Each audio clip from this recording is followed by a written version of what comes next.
Hello there, I am your charming Game Master Tom, and this is Episode 9 of The Inglorious Bards. Thanks for coming along on our adventures, and we'd love to hear your thoughts about the show. So leave a comment or question on our website, ingloriousbards.com. We're also on Facebook, Twitter, and Instagram, where you can find some great fan art where people have sketched out their take on our heroes. In the last adventure, our heroes further explored the sewers beneath the city of Talus. They battled ratmen across pipes before finding a secret door to a distant chamber. There, spectral ghosts swarmed out of the underground towers and brought the elderly wizard Avius to his demise, until his ring of healing brought him back from the brink of death. Having just escaped with their lives, what will the heroes do next? And will they finally get clear of these nasty sewers? The adventure begins.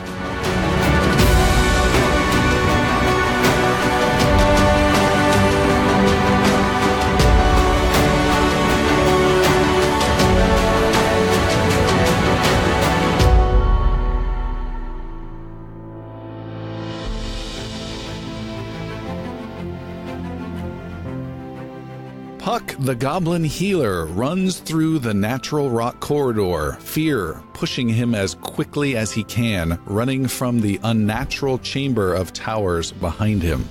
He steps out of a hidden door and slips between old pipes to join his friends. As he closes the entrance behind him, just as the seams of the secret door disappear amongst the bricks of the wall, he hears one last whisper of the ghostly creature's dark speech from their towers down below. Puck turns around to find his friends sitting in a sewer tunnel, catching their breath. Few of them are wounded, they seem full of vigor, yet there is a look of fear in their eyes just now starting to fade.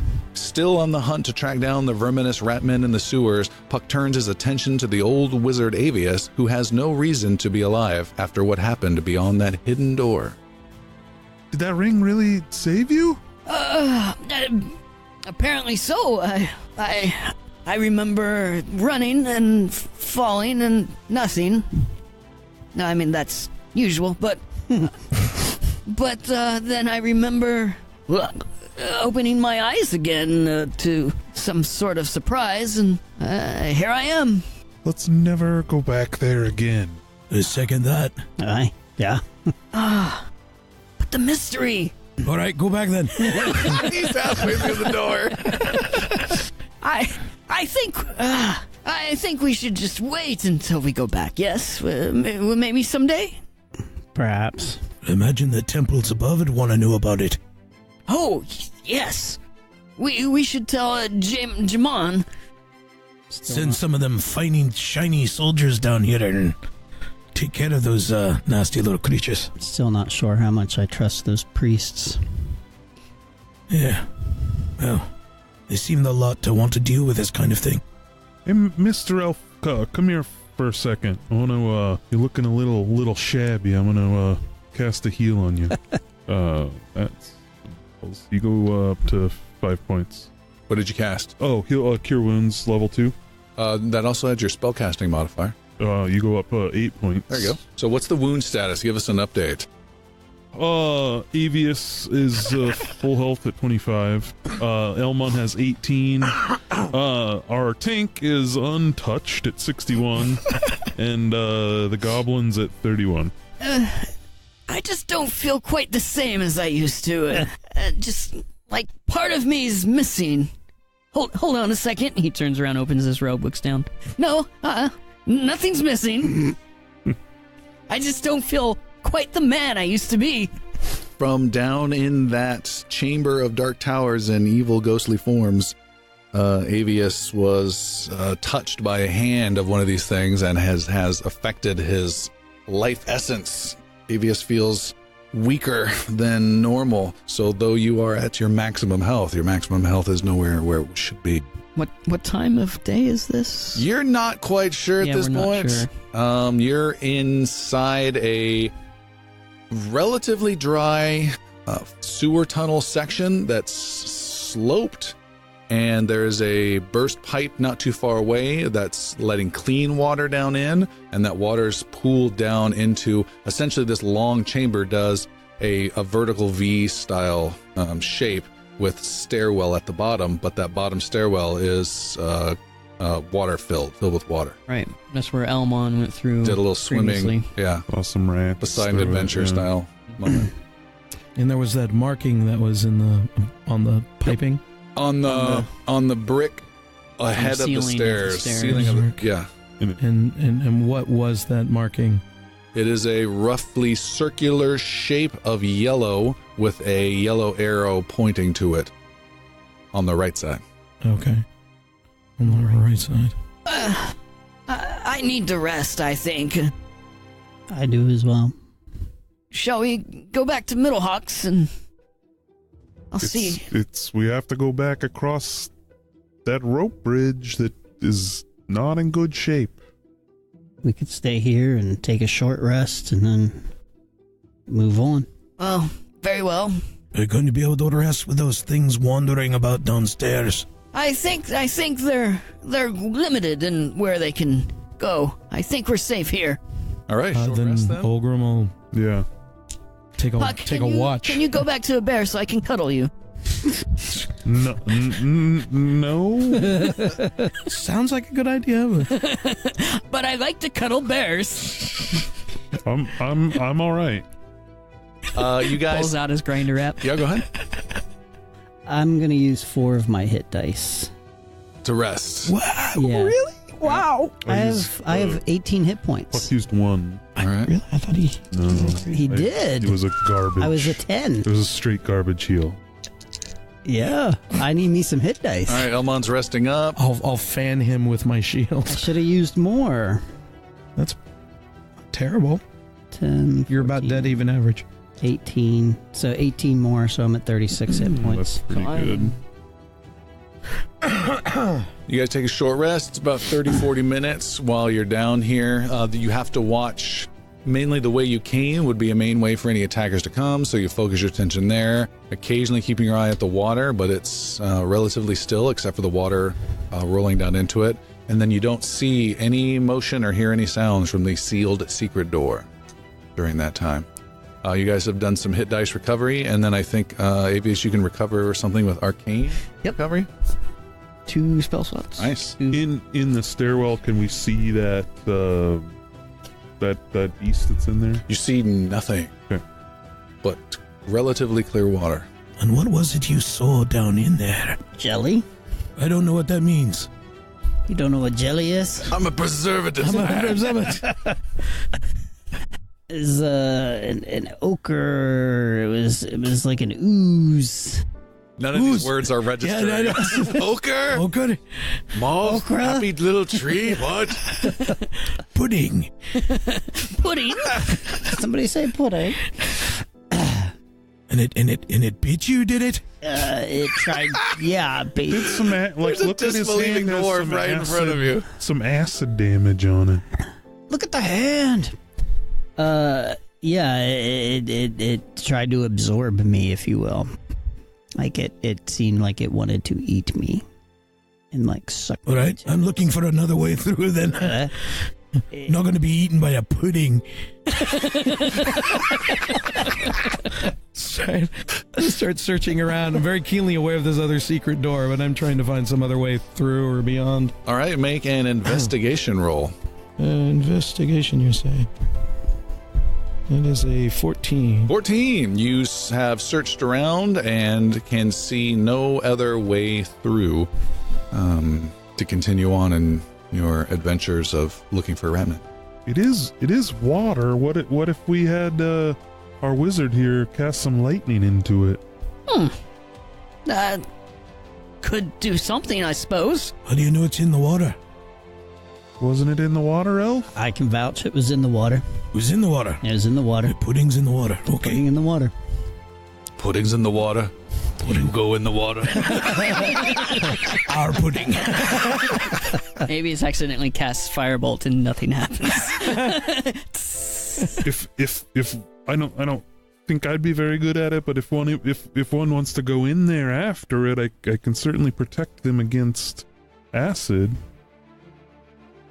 I Why is everyone looking at me? I can go. No. You've already... Had your fill of pudding.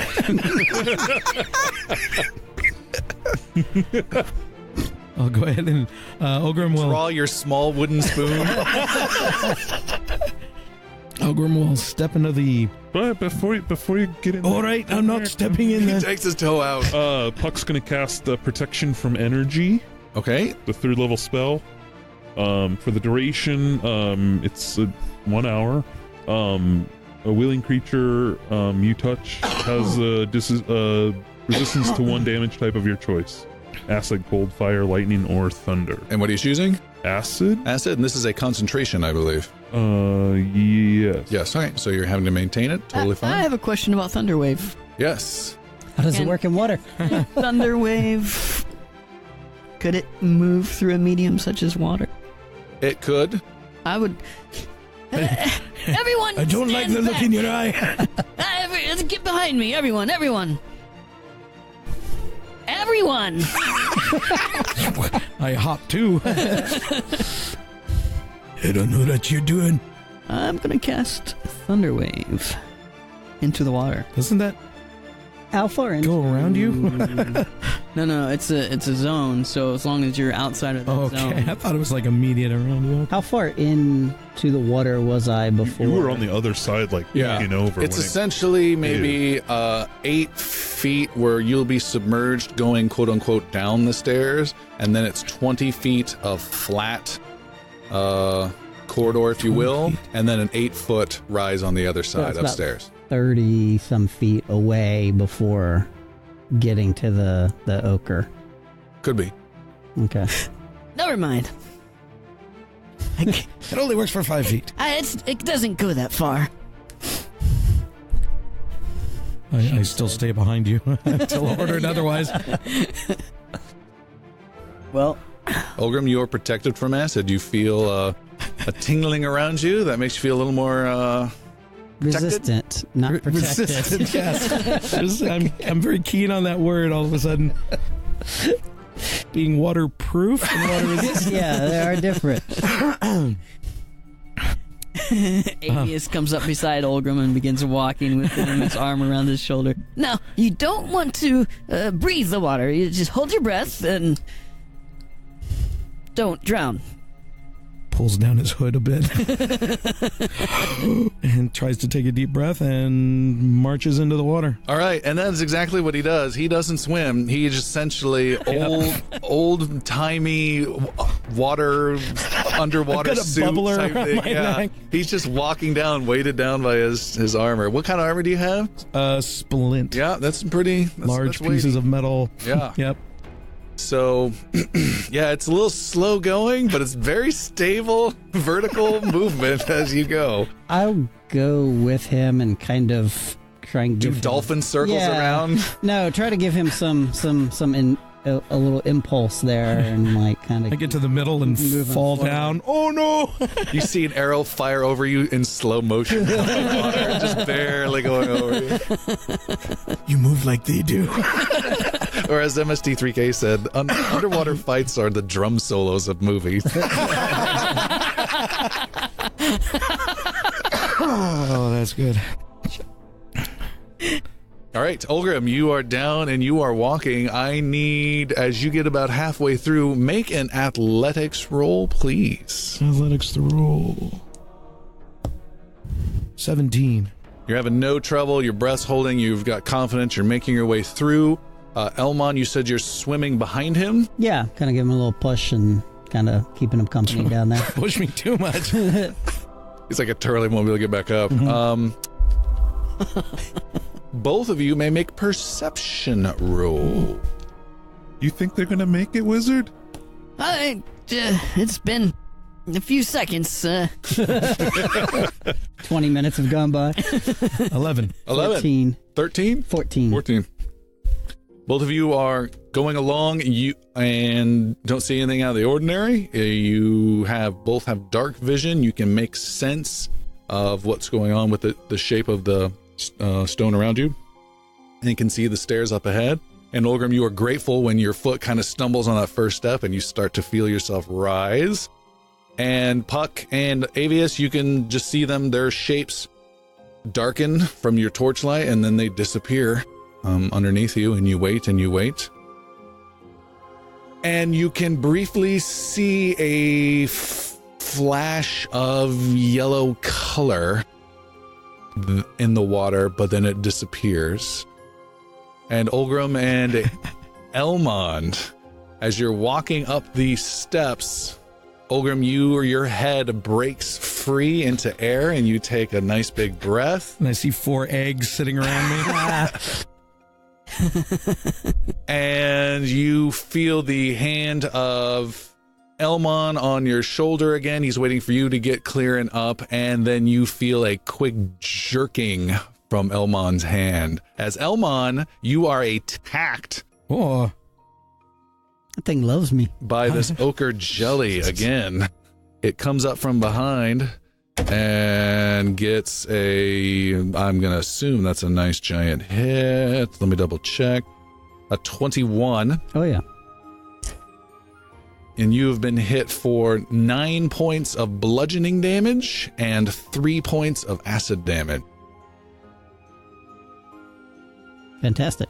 It grabs onto your leg, starts crunching, and starts to pull and pulls you off of Olgrim, but it also loses its grip on you. So you're just free floating for a brief moment in the water. What would the two of you like to do? Swim away. Okay. You start From, towards staying on the same side as Olgrim. I will frantically swim away from where the ochre is attacking. All right, quick swimming. Go ahead and make an athletics roll. is that quick swimming so you're coming up the stairs where we're at? That kind of thing? Yeah, he's trying to get Yeah. around Okay. you. 7. 7. He's trying to get around you. Then I will spend my time and I will yank him behind me. All right. Make a strength roll. I have strength. 18. Oh, Right, 18.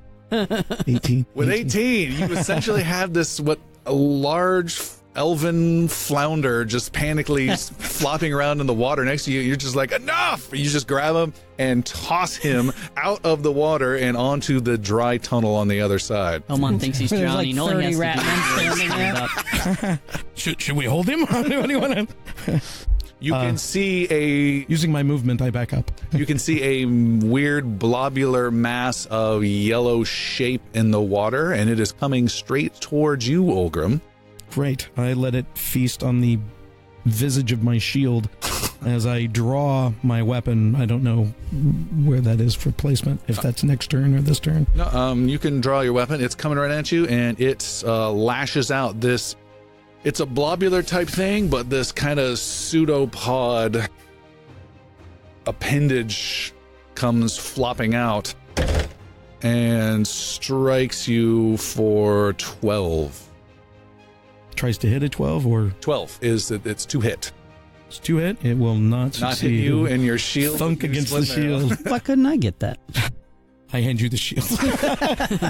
It hammers, and you see it seems to be hammering and hammering again. Do you want to fight it? Hold your ground? Do you want to flee? What do you want to do? No, I'm going to hack it. I just want to make sure I'm up and away and not impaired too much by the water around. You're me. into your thighs, so you have full movement of your arms. Okay, so I will hack at it with my newly drawn I sword. got a All right. bad I don't know if feeling that's a about good that. idea. Another pseudopod comes flying through the air, and you can hack away at it. Go for it. All right, hacking away. Bye-bye, sword. Well, we'll see how it goes. I think it's gonna have a different effect. Different effect indeed. What the... 14? 14 is a hit. All right. And pardon me, I'm getting back into the That's all right. roll You here. gotta figure out your damage. Is 9 points of damage. 9 points of damage. You hack and you hack and you lops off some yellow gook. And it flops down into the water. It seems to react painfully to that. And it is going to be a new round. Elmon, do you want to do anything? I do. I want to look around to see what's around me right Okay. now. You get to your hands and knees and look around, leaving Olgrim in the chaos behind you. Well, I mean, like, I'm not, like, gonna go up, stroll. No, I'm just saying, you're not focusing on him, but you're looking further where you're headed and towards the dry area, and you can see there is a wide tunnel that is really long, farther than your dark vision will go. There are piles of trash that have been mounted together and strange construction type things of boards and thin metal sheets that have been put in like a fortress, like a huge, awesome kids fort that's like 4.5 feet tall. So it really won't keep you out. But that's what you can see. And then there's like and this is a chamber that's maybe 60 feet wide and just keeps going and going and going. And then there's an opening in the trash wall, if you will, where you can keep going. No immediate enemies in that area. You see nothing at all there. All right, I will turn and draw my cleaver and attack the... Your cleaver. Yeah, I don't... All right, we're going to hold on that. You draw your weapon. Olgrim, you are attacked. Okay, Mr. Ready for Adventure, you're like... I don't think we should be here. No, stop doing it. Yeah. No. Another pseudopod the comes method of hammering attack at you with the exact same attack as wise. before. It's the exact same maneuver with Same a 12. maneuver. And then the section you cut off is also alive. You now have 2 ochre jellies that you are now dealing with. It's multiple puddings. It strikes at you with a 16. We'll make contact with the shield, but that's it. Not get through, and you're being hammered from multiple sides. There's 2 hits now. I'm a little worried. Water splashing everywhere. It's getting a little more frantic, and Olgrim, you're the last to go. All right. I'm at a loss. There's 2 now. And I continue my assault. Go for it. Oh, God. What are you gonna do? Make 3? Make 4. An 11 Is a hit. is a hit. You guys. The rest of the party is wincing. 7. 7 is a hit. Another little splattering type noise, and more sections are lopped off. You have 2 attacks, by the way. Oh, I'm sorry. That was that's why I said 4. The first one was a hit. The damage was 7, Got it. and then okay, I'm rolling this one. Natural 20, max damage. Wow. 11. Are you? You just made 16 little bobs. I mean, yeah. How much damage? Well, it's a max roll, so 11. 11. All right. You cut and you slice, and you are Elmon. You can see before you is Olgrim now up to his knees, just going just having a blast, hacking. You can see he's now created 4 of these ochre jellies that are now swarming around him, attacking from the sides and the front right now. Trouble with tribbles. Pretty much. It's a new round. Puck and Avius, you can see the turbulent motion of chaos and battle just in the water. You can't see them at all. You can't see any shapes. You can just see swirling water. Something's going on. Don't look at me like that. Avius, Mr. Wizard, come here. Yes. Get in the water, just real quick. I'm gonna jump in, but I hate water. So before I get the water, I'm gonna change form. Oh. And grab on, and we're gonna get after it. Okay. What do I grab onto? You'll see. He turns into a porcupine. I like this already. So Puck will jump, and as he's in the air, gonna turn into a reef shark. Hit the water. Okay. Puck leaps into the... Puck's very hesitant to get in any water, but he does. He leaps into the air, and his body, his armor, his clothing, his staff all change shape to become that of a reef shark that splashes onto watery steps and then rolls into the more deeper part of the water. Avius grabs his tail, I guess. All right. Oh, you want me to grab the dorsal? The fin, yeah. Okay. Probably need the tail a little. Grab bit. his dorsal. All right, like a SeaWorld type situation we have here. Like a doll's eyes. And then we're gonna beat feet like to our party to see what's going on. All right, you start swimming and swimming and swimming, and before you, all you can see is just yellow. Just this wall of yellow. Stop staring at me like that. Around. Puck sees that and just wants to go through it to the other side. All right. Swim on through to the Elmon, you're up. There's more. They keep coming out of nowhere. I grab Elmon grabs Ulgrim and starts dragging him up the steps. Don't stop me now! Look at how easy it is to hit him. You pull Ulgrim out. Ulgrim, you are free and clear of the water, and the multiple ochre jellies, I believe is the name. We'll check. Yeah, ochre jellies. They pursue, but they pursue at a slower speed on the ground than even your being pulled back by an elf speed. Oh. And they're just globully trying to shape and not roll, but just form over the steps and get closer and closer and closer. Pseudopod's not getting quite enough to the grasp of you. Is there separating? Are they remaining the same size, or are they like little? Is there a bunch of little small ones? You have no idea. There's always been 4 as far as Puck is concerned. And Ulgrim, you're up. You just... I've never been first in anything. You're making me first to cause trouble. Well, it seems to be more of them. I'll keep attacking. No.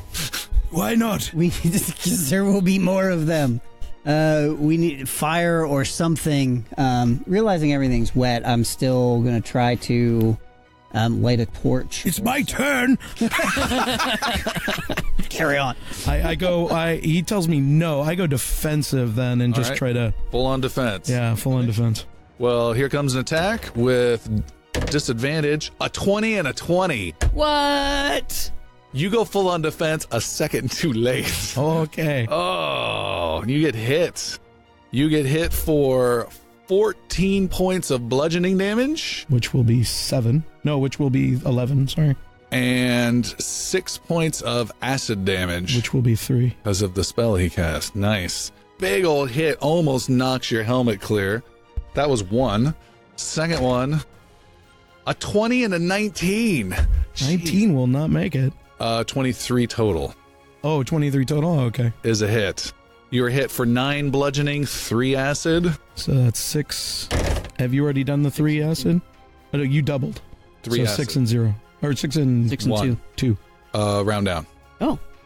Always round down unless otherwise. 6 and 1. 15 to hit for the third one. Will not make it.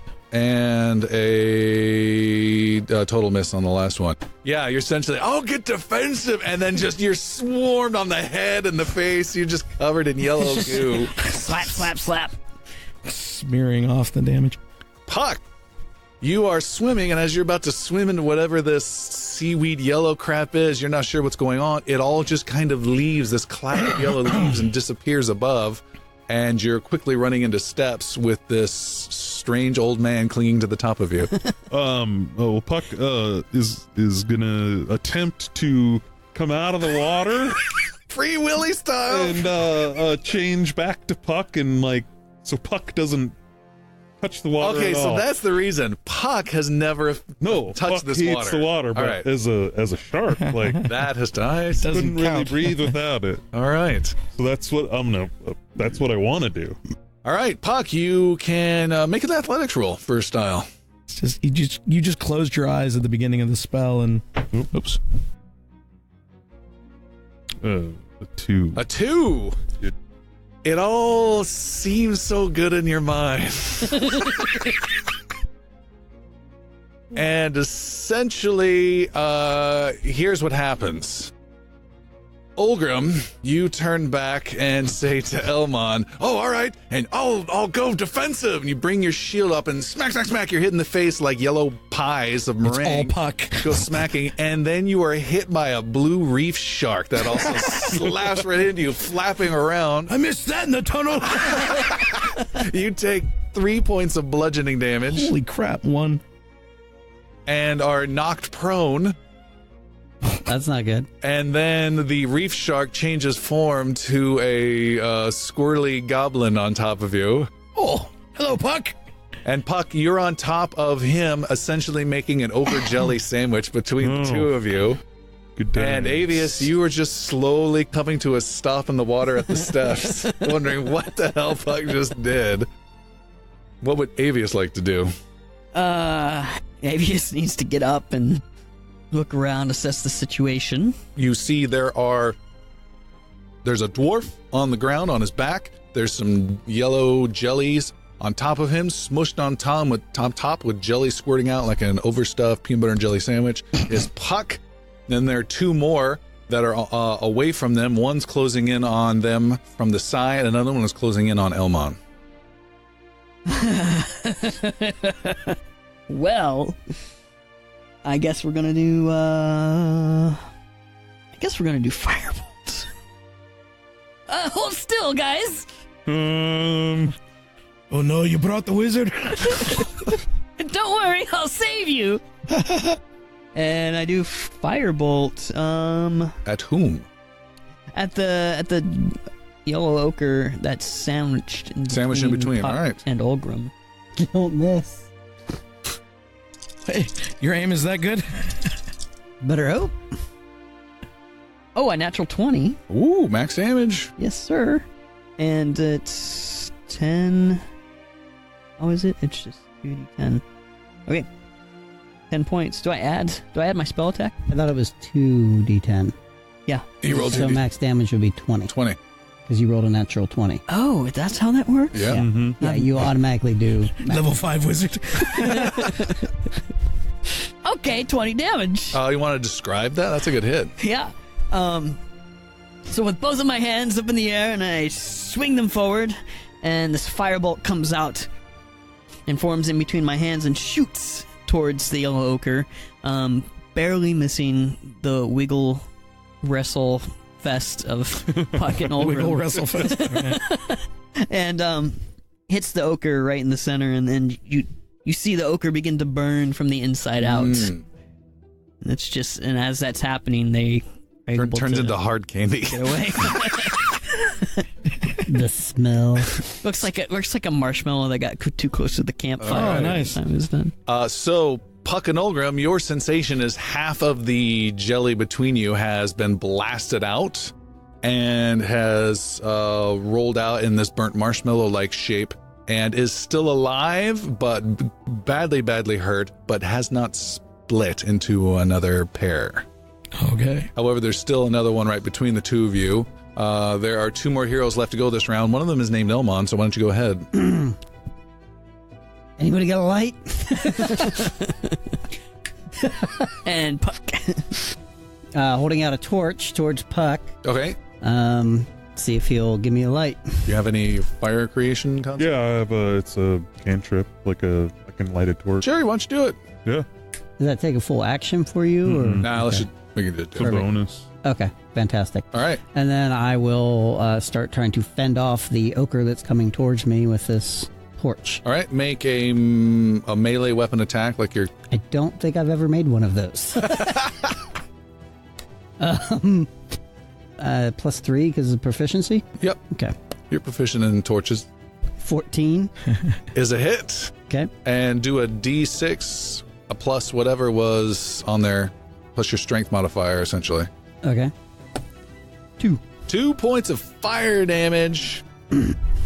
Slightly singes the thing, but does not stop it coming at you. And last to go of the heroes is Olgrim Shieldbiter. I've got him! And I go after the next creature. You're on your back currently. Okay, I need to rise up. You're literally grappling with an ochre jelly that's on top of you, Oh, okay. and Puck is on It's in top. my suit! Oh, God. And Puck is on top of that. Okay. Well, I know the ochre is the danger, so I try to throw Puck off of me Okay. and roll up on top of this thing and just start pummeling it with my fist. Punching the goo. I am trying to mold this thing into a new shape. Making bread over here. It's just it's Gumby. Why won't you stop? All right, you are able to toss Puck free. You roll over. This thing is not trained in grappling, honestly, and you are on top of it. You have it pinned MMA style. I don't know what the hell this really looks like. And you start punching all your childhood angst. I'm like, whatever part of the pudding is moving the most. And just punching. I'm like a whack-a-mole. Make an unarmed, just make a melee combat roll, your normal chance to hit. Is a 22. Is a hit, and then do 1 to 2 points of damage plus so odd or even. Make a roll, odd or even. Okay. And then add your normal strength damage. Odd is 1 plus 3, 4 points of damage. 4 points of damage, got it. You're punching away. You have another attack you can do. Does it split? It does not. It does not. I keep beating it. The roll. Does a 5 hit? 5 does not hit. 5 does not hit. When I'm on top of it, I should be advantaged to the pudding. It does one of those things where like it splits out of the way. You hit the ground. Oh, you're clever. Gives you a little mocking face for a moment. It communicates via emoji. Well, I'd just like to say, when this thing finally dies, I will draw a sad face before I leave. It attacks you for a 19. Am I still holding my shield? You do not have a shield. Then it will hit.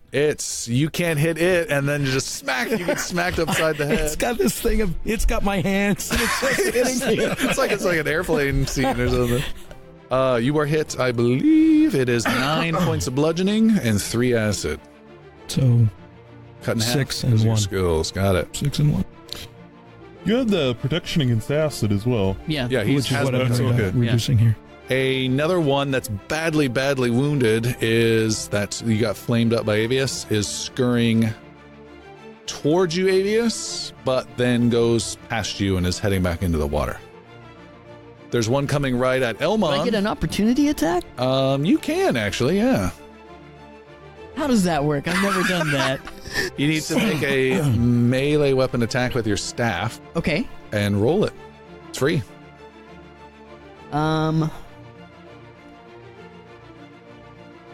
Do I get to add my... It's whatever it says on the weapon Yeah, it's right there.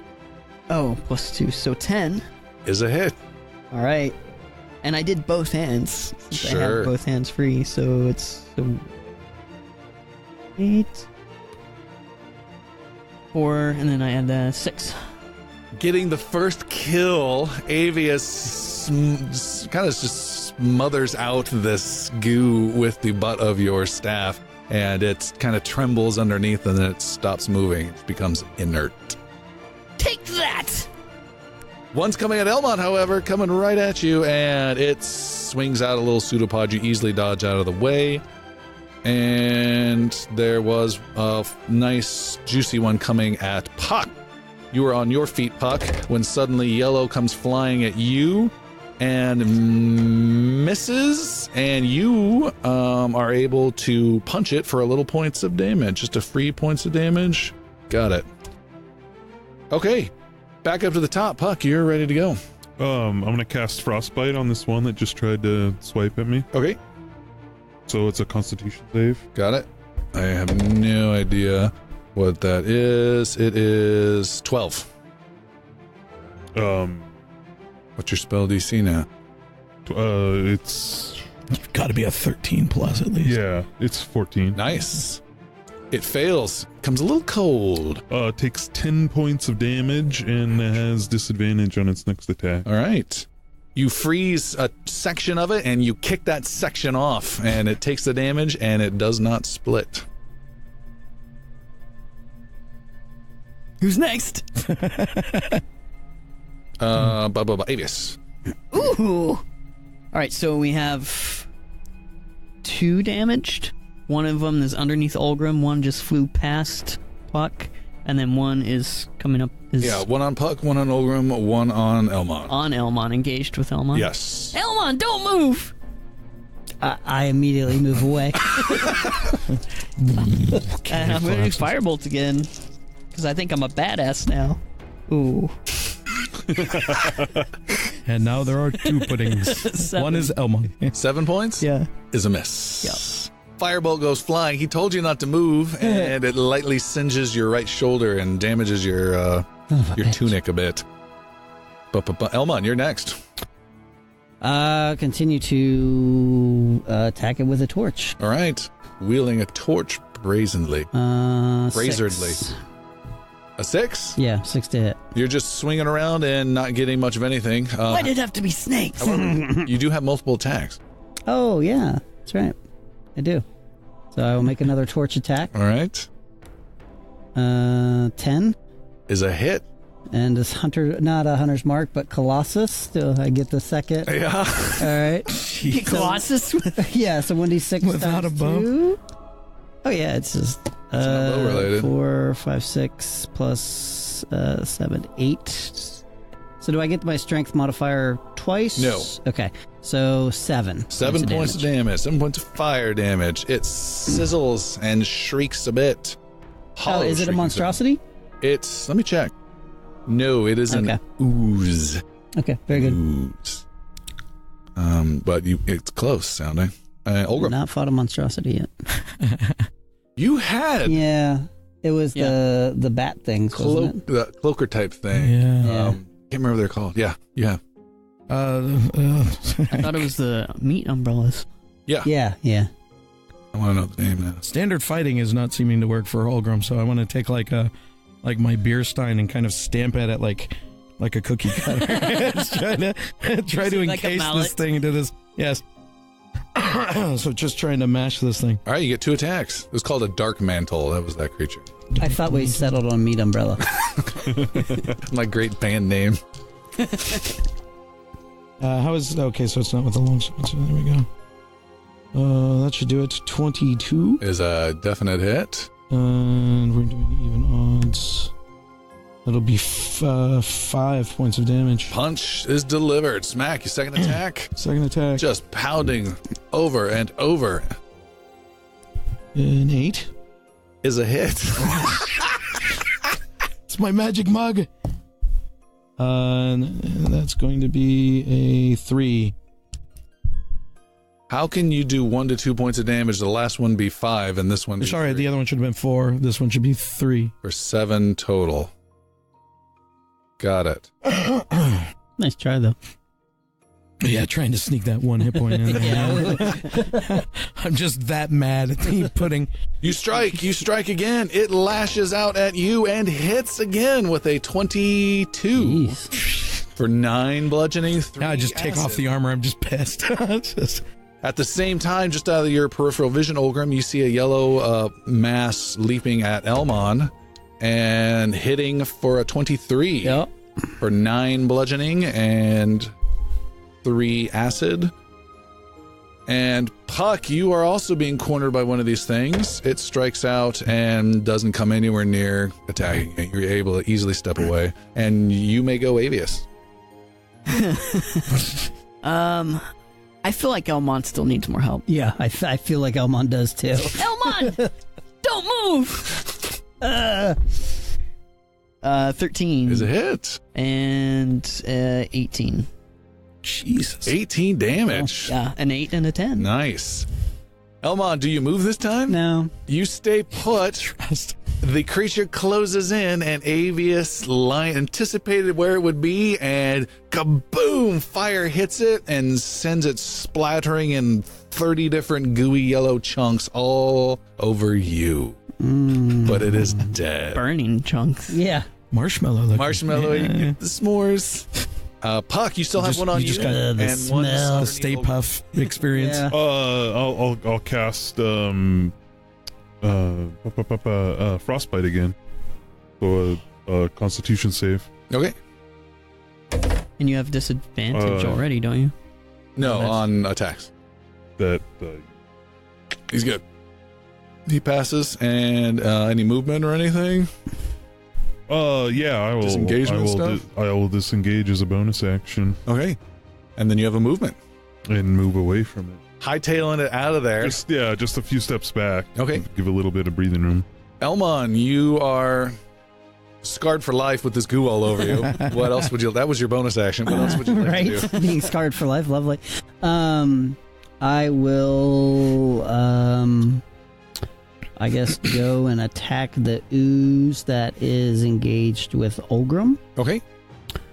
You get advantage. He is in a position where he has it pinned and you can start stomping away. So that would be a 14 The hit. for 7, 8 points of damage. And it is Yes. wounded. Yes. For 8? Yep. Okay, and your second attack. It would be a 18 That hit. for 4 points of damage. And he burns the thing around you, Olgrim. It shudders. The whole floor underneath you Stick the whole quivers. torch inside of it. And then the thing gives one last, like, muscular relaxation as it dies underneath you. Oddly, creepily. And Puck, you are in an amazingly odd foot chase as this thing goes 1/3 your speed, slowly morphing around the trash and the rubble, trying to get to you. And you could slowly walk away for days, and it would still have a lot of trouble catching you. Yeah, I'll walk back towards the other.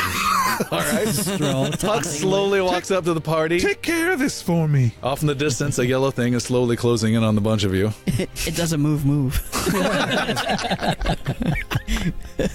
It's still twice as fast as Olgrim's bad foot, though. Oh.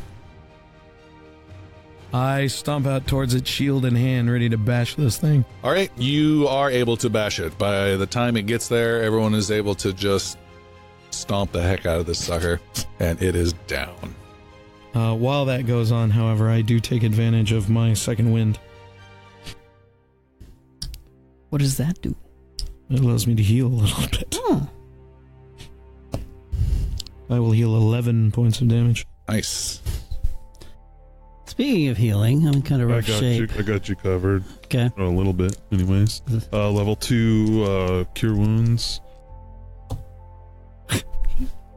For You 7. can swear. We put explicit on the podcast. 7. 7 points of Son healing. of a bitch. And I'll cast a first level heal wounds on myself. He's gonna out heal you. Yeah, it's hard. 8. The backup healer out heals you. So we Wait, got what 8 is? on Wait, top hold of on. that. What is my plus? You're still in shark plus 1 or form. plus The flippers 2? are hard to Yeah. cast. I had it written down. Spellcast modifier should be on the back On the side of your back. character sheet. It's not. It's plus 1. Okay. So 8, All right. and then I'm gonna probably do that And there's again. no more ooze.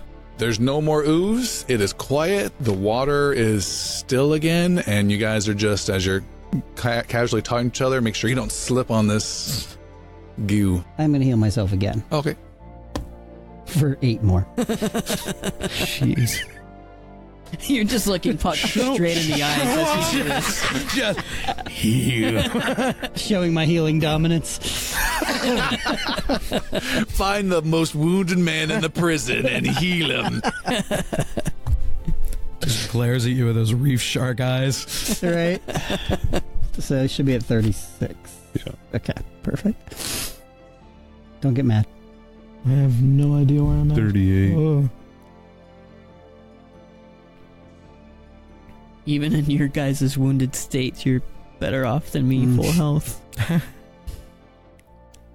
What was your health before you got? Before? yeah. I was not bad. I 34, was I at think. 34. Well, you're down 25 now as a max. Yeah. Eesh. All right, so I'm thinking puddings now are definitely high priority to avoid for me. Someone say pudding. Olgrim single-handedly quintupled the danger of that encounter. So what's in front of us again?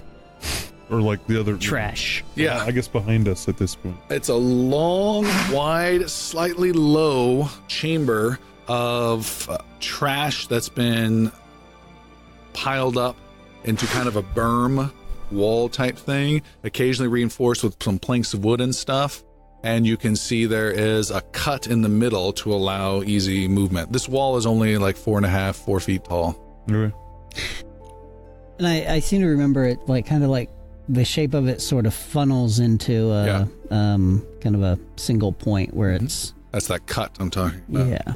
And it should go without saying that just assume everything just smells terrible for like the rest the rest of this adventure. We're used to that. Well, we just assume we're smelling Olgrim still. Yeah. Shall we go? I get in the water for a little bit at that. Oh, and let's give Olgrim a DM inspiration die for me, making my battle easier for me.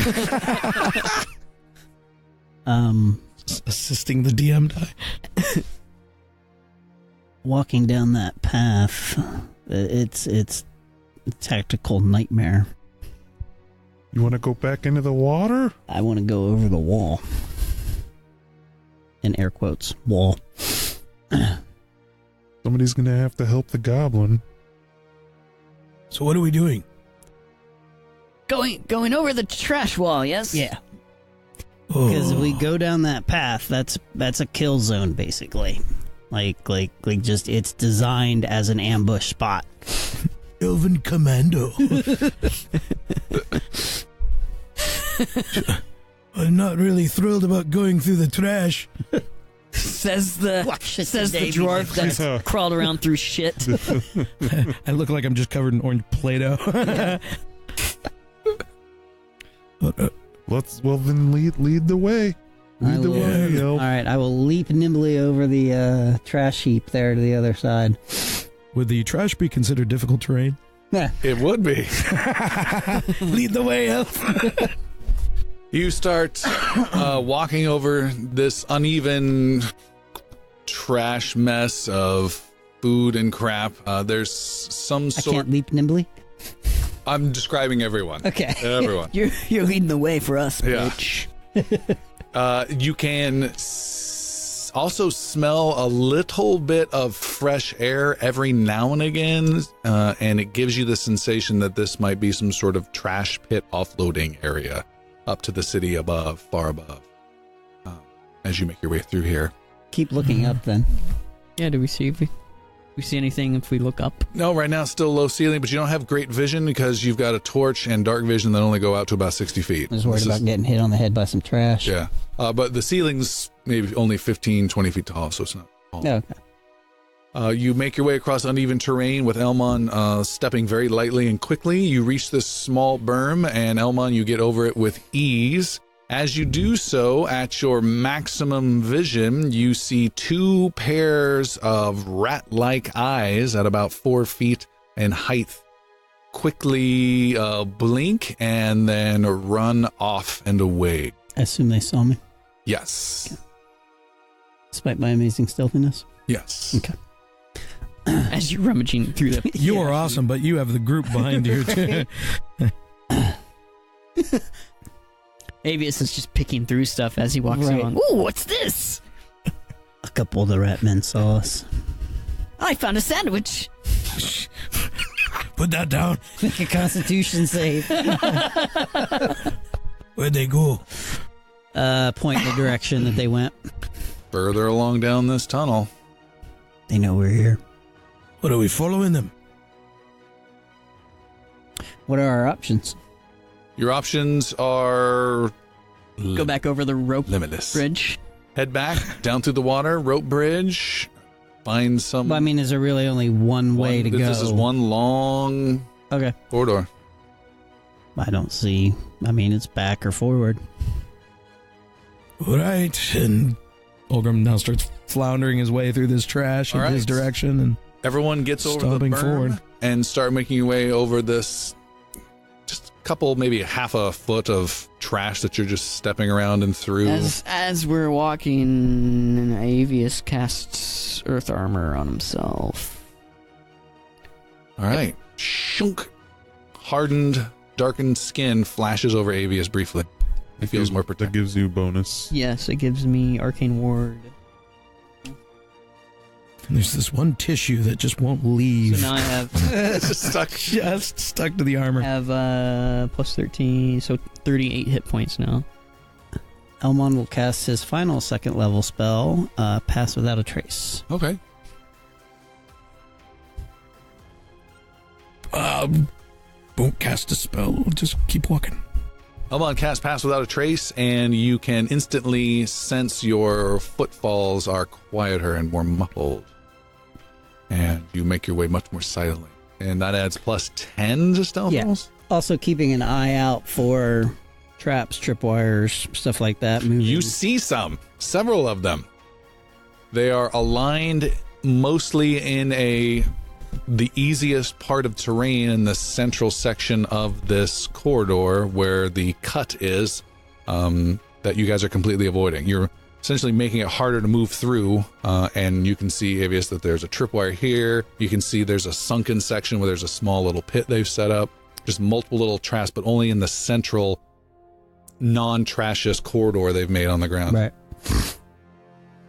And you guys continue and reach the end of this corridor, see no more rats, but hear squeaking noises as the ceiling opens up briefly, and you can see some pipes moving around, and it goes up beyond your vision again into darkness with multiple pipes above.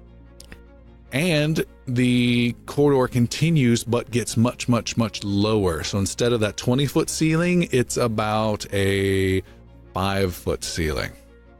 Still wide, 60 feet wide. Jeez. They went this way, eh? But we saw a hole in the ceiling. A big section, like so 60 foot wide, maybe 40 feet across, and then it goes at least 60 feet up because you can't see the top of it. And above you in that space, essentially it's a pit above you, if you will, It's a cistern. is a webwork of pipes. Okay. Yeah, this is the way they went. There's no other way for them to go.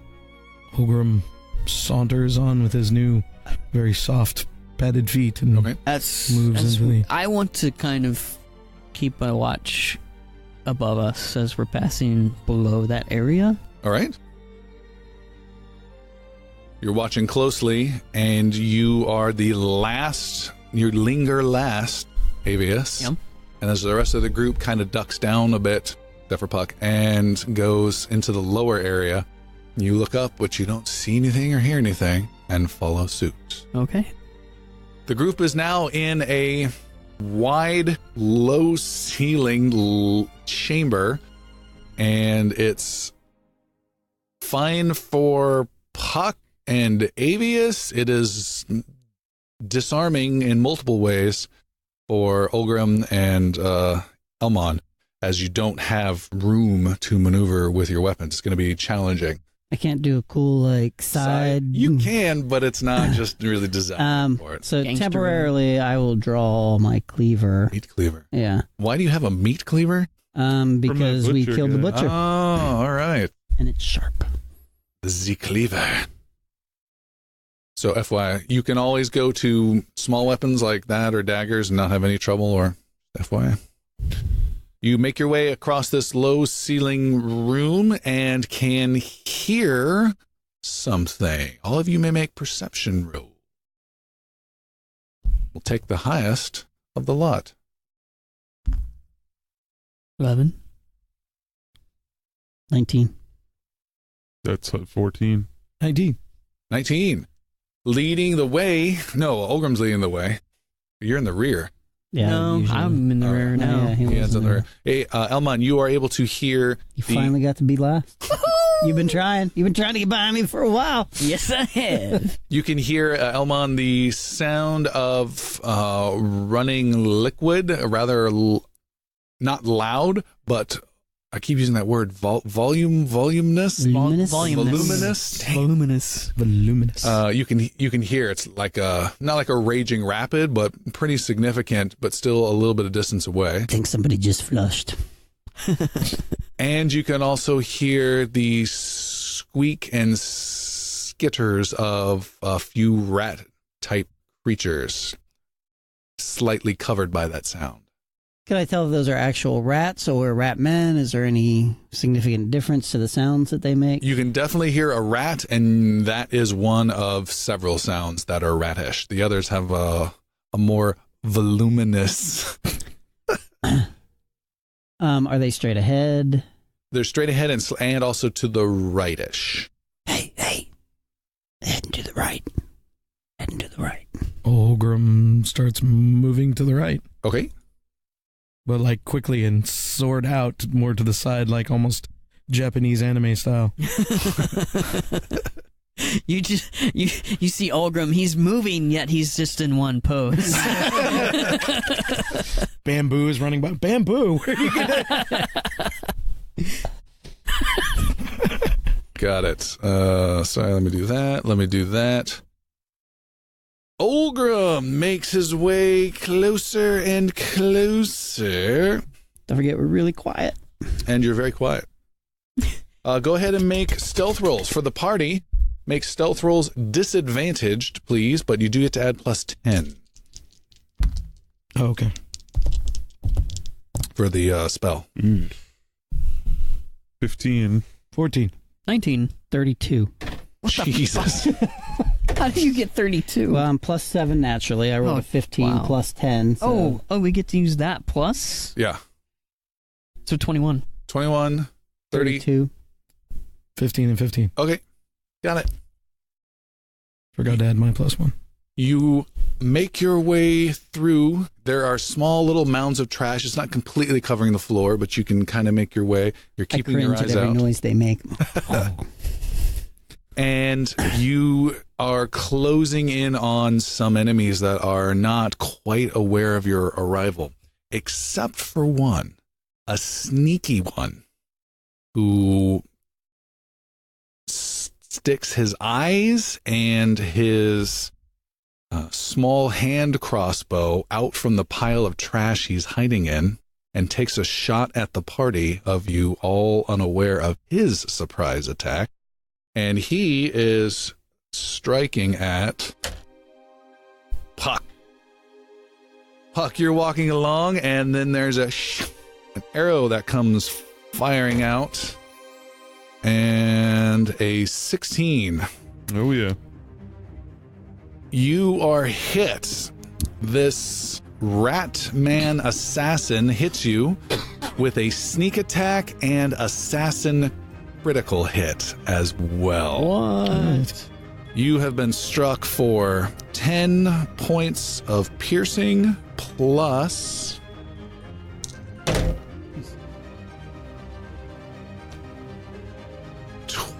23 points of piercing, and you need to make a Constitution saving throw from the poison that it's tipped. No. This week on Inglorious Bards. That's a no. No, unless How it's about 5. You take 3 additional points of poison damage. That's all. Shoot! Out of nowhere, Puck screeches as he's hit. You, Elmon, you can instantly see from the shot the trajectory you look. You can see in the pile of trash a slight bit of movement as the pile of trash is reloading. I will throw my cleaver at it. Okay. make a ranged attack disadvantaged. Oh, natural 1. Oh. It's like the scene from Ace Ventura, the second one, when he's in the bat cave and he just like freaks out and throws his idol. You throw my your cleaver I wanna and see it that again. disappears into maybe not even that pile, maybe the pile beyond it. You're not quite sure. You don't even hear it clatter against the ground, which is just as alarming. And then from Puck's squeal, you can hear the hissing and squeaking of multiple rats as they all close in from that right and ahead angle. And initiative is to begin. Oh hell! Dum, bum, bum, bum. Are we still in the low? You are definitely in a good low God. ceiling area. So you guys are in a low ceiling rooms. There's a couple piles of trash around you that are reducing some visibility or can provide some cover. There's a small group of 3 of these ratmen that are to your left. Between you and them, though, is a cut in the ground, a channel where you can hear moving liquid. In front of you, there are 2 more ratmen. Between you is a channel in the ground where there's moving liquid, and essentially there's a big X of a channel in this chamber, and they are on multiple sides. However, not too far away from you is a slightly shuffling pile of trash that's reloading its hand crossbow. Can we tell how wide the channel is? You don't have a good look yet, but you can sense that there's a channel there, and you can hear that it's there. And Elmon and Ogrim are both at disadvantage to attack? To attack with normal-sized weapons. And the rat man on the left-hand side is going to go first. Where's he at? He chucks daggers at the first two people. He chucks a dagger at Olgrim with a 7 at Olgrim with a critical hit, and a third dagger with a critical hit at Puck. Puck, you've been hit for 7 points of piercing, and the same for Olgrim. He flings out daggers across the open channel, and you guys are hit several times. The assassin? That was a rat man That's on the not- side. Oh, that's me. I'm not taking any damage. Sorry. Please don't give me damage. Another rat next to it is loading a small crossbow, but does not get a shot off. And Elmon, you are next. How far away is where the guy with the crossbow is? He is 15 feet away. I am charging and basically just straight throwing myself into the trash pile. You're Scrooge McDucking into the trash? Absolutely. I'm just, yeah. All right, you run across the 15 feet and dive into the trash. Make a unarmed combat roll. My objective, ideally, would be to strip him of his bow. Oh, all right. Is that a proficiency modifier still? Yeah, your normal 19. melee. 19. You have hit him. You have knocked his weapon free. You're not quite sure where it is in the chaos, and the two of you come out the other side of this non-romantic hay bale, and you are rolling through on the other side. So you've removed him temporarily from the battle. Adius. I cast Blade Ward on myself. Okay. Shing, a barrier of Yep. sheen goes over you. You are earth armored, blade warded. Yup. Got it. Anything else? Bonus action, movement? I run to go try and help Elmon. Oh, okay, over to this side. Yep, so I move over there. All right, you're over there. Elmon, wait for me. You get right next to him. You can see that weapon he was talking about is right at your feet. Excellent. Can I pick it up? You can. I pick it up. And Olgrim, you are next. And again, there's little piles of trash here and there around you guys. Olgrim, seeing Pug has been whittled quite efficiently, I mad dash over to him, kind of sliding into first base, if you will. Can't slide into first, but there you go. Anyway, slide into and protect him with the shield. Okay. Puck, you all right? Yeah, He does, Sorta. he does not look all right at all. I've got his back, but I'm in front of him Okay. all the time, shield up. So you're going to be Just full defensive at this point? full defensive. All right. Rat. Don't have anything smaller than this sword.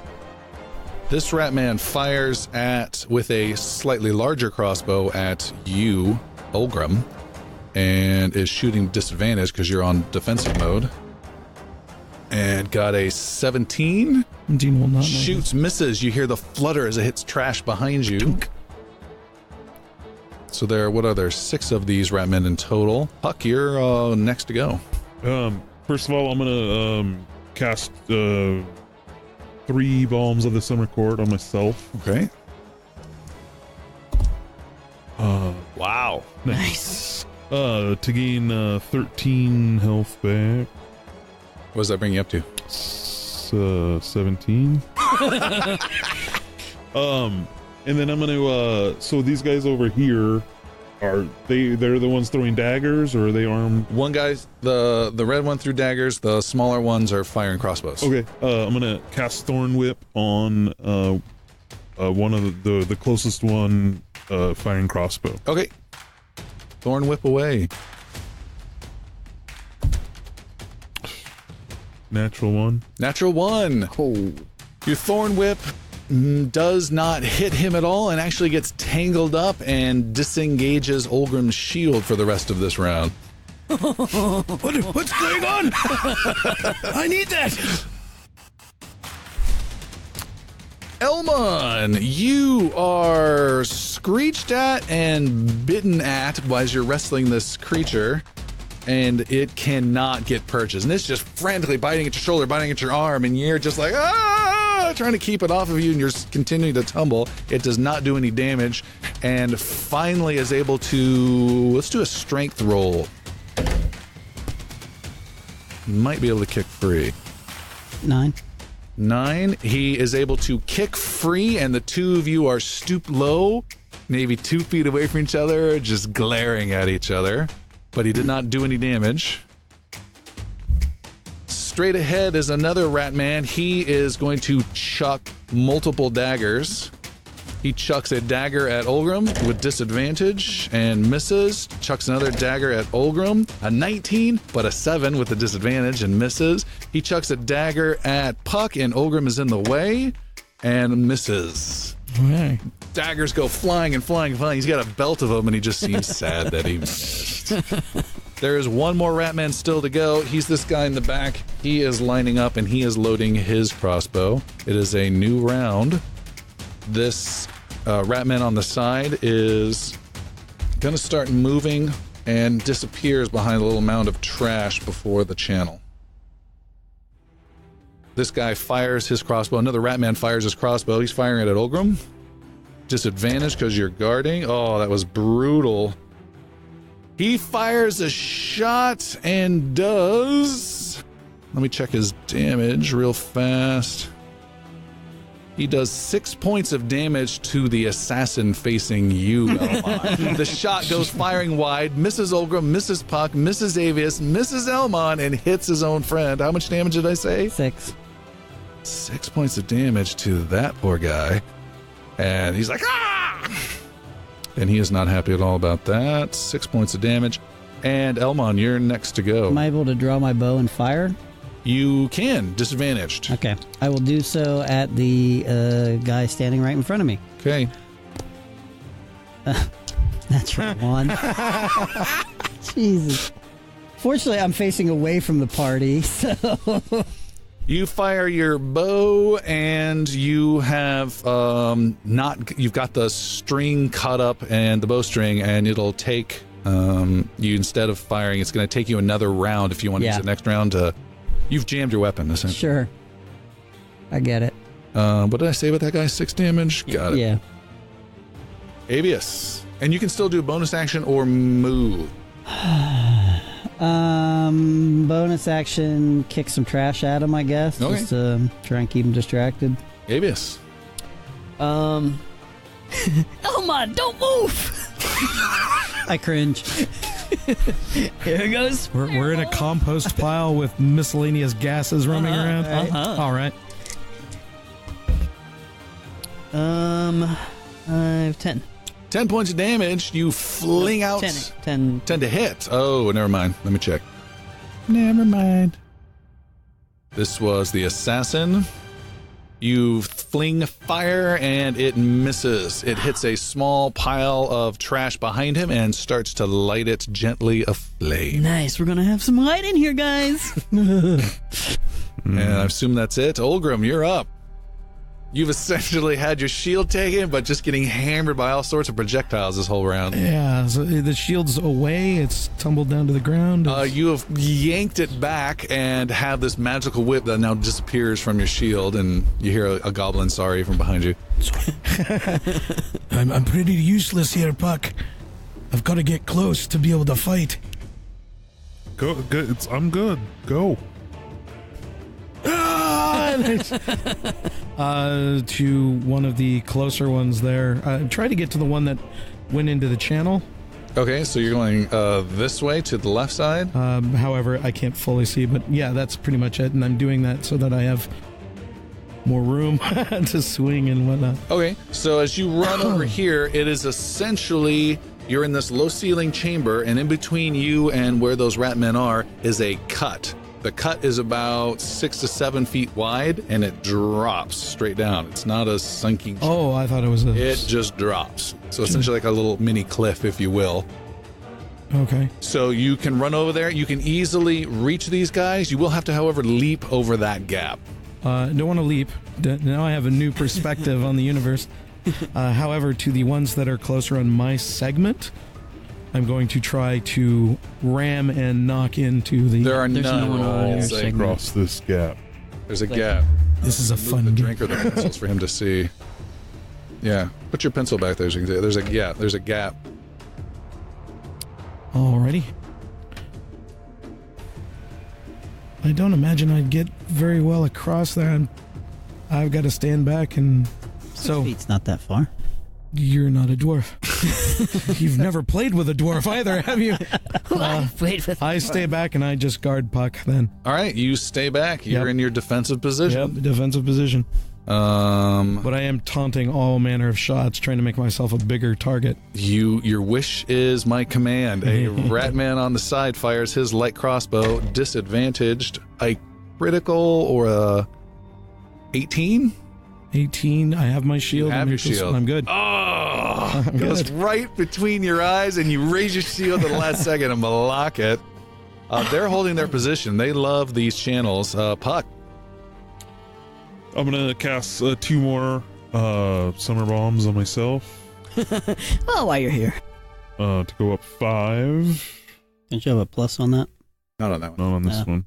Bummer. And then I'm going to Thorn Whip again across the channel on one of these guys. Okay.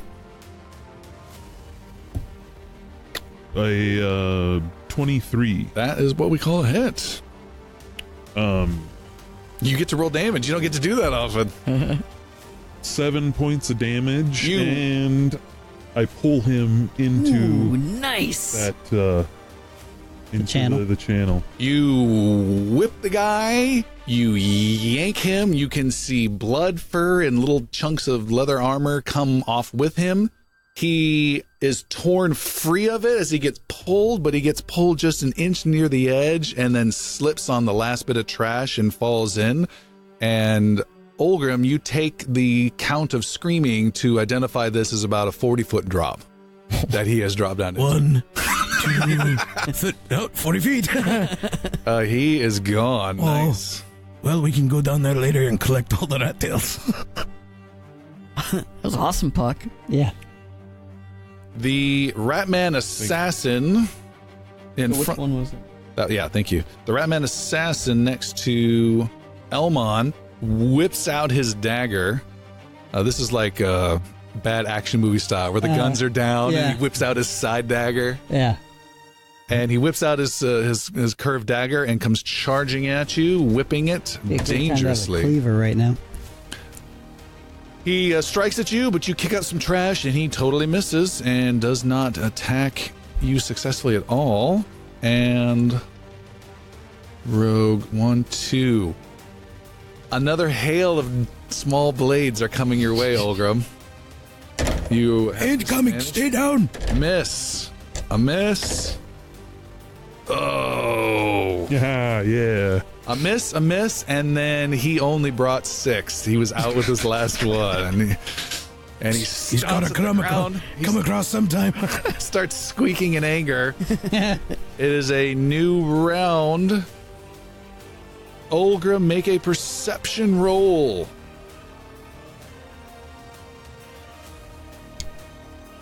18. 18. You see from a pile of trash the hidden Ratman rogue type guy who disappeared some time ago has jumped the channel and has made it to your side, has snuck up behind the trash pile not too far away from you and is just about to sneak attack you. More correctly, Puck, you were able to immediately turn and get in the way of the attack, and he attacks you, Olgrim. Disadvantaged. Cannot get through when you're hull down in your tank formation. I'm buttoned up. Yeah. He slices with his dagger and does not get his cool sneak attack. You watch out for this one. He's clever. He's made his way into that trash over there. The far Ratman fires a crossbow at Puck. This one is at Puck. and hits with a 23, I believe. And the damage is 6 points of piercing. And we have Elmon. Go for it. I can't block any of that? Not on that one. No. You're distracted with the other guy. Geez, my options are rather limited. I feel like I haven't gone in a while. Oh, you're coming up. Okay. You lit trash on fire. Oh, that's right. Baby steps. So I have Can I toss the crossbow to Elmon? Yeah. Can I delay my action? You sure can. Okay, I will delay my action. All right, you delay your action. Avius, you're next. Does it take an action for me to do that? It'll take your bonus action to do that. Okay. All right. Well, wait a minute. First, though, what does it mean? He's like, I don't see a downside to this. Delayed my action for you. Don't you owe me some money? What does it mean to be proficient in a weapon? That means you don't have a penalty when using it. When using So a no disadvantage. non-proficient weapon. You don't get an Oh, I advantage see. with it. Okay. Or proficiency bonus. I'll toss the crossbow to you. I don't need it here. Elmon, here! I turn and look, and All right, both of you guys make a dexterity roll. We'll take the highest. This is group advantage. Really? 20 natural. What? 21 I toss it. modified. I toss the crossbow, and it goes in such a manner. Elmon just puts out Is his able to hand just and lands grab it exactly and in his just turn grip. It loads in midair. And just spin and shoot. All right, this is a small, really small hand crossbow a la Road Warrior, and the crossbow lands right in your hand. You fire it off. It has one shot. The guy loaded it right before you hit him. You get advantage on the attack with the setup that Avius provided to you with the quickness of Do I it. still get to do an attack after that? Yep. And I get my ranged bonus on this, right? Yep. Okay, so with advantage, it would be a 27 to hit. That is a definite hit. He is wounded. Oh, no.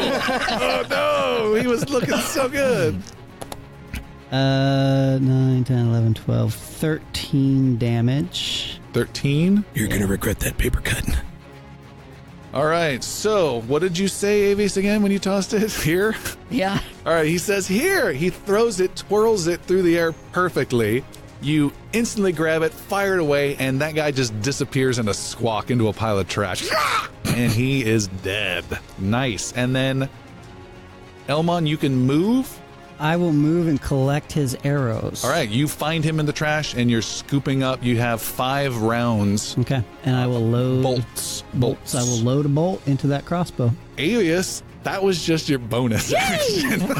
What else would you like to do? I'd like to go after the guy next to Ulgrim. Okay. So back over at the Ulgrim puck section. Ulgrim! Don't move! I'm keeping my eye firmly on the assassin in the trash, and I'm like, oh god, oh god. Not fireball. Not fireball. Not fireball. 23 to hit Is a hit. and 13 damage. Is a hit and significant damage. Not a kill, but significant damage. Does the trash light on fire? No, not on that one. You hit him, you hurt him. It's probably for the best. Boom, Ulgrim in front of you fires, hits, and smolders this guy, and he looks blackened but still alive. And Ulgrim, you can go. Like the charred rodent of unusual size in the fire smoke. I am not leaving Puck's side. Staying put. Staying put. There's full a dude defense. right there. Yeah. What do you mean right there? Like, Right in He's front of on you. oh, he's on me? That guy who swung that knife at you, Oh. who just exploded in fire next to you. I thought he was in the trash. Disadvantage to attack. With inspiration die. All right.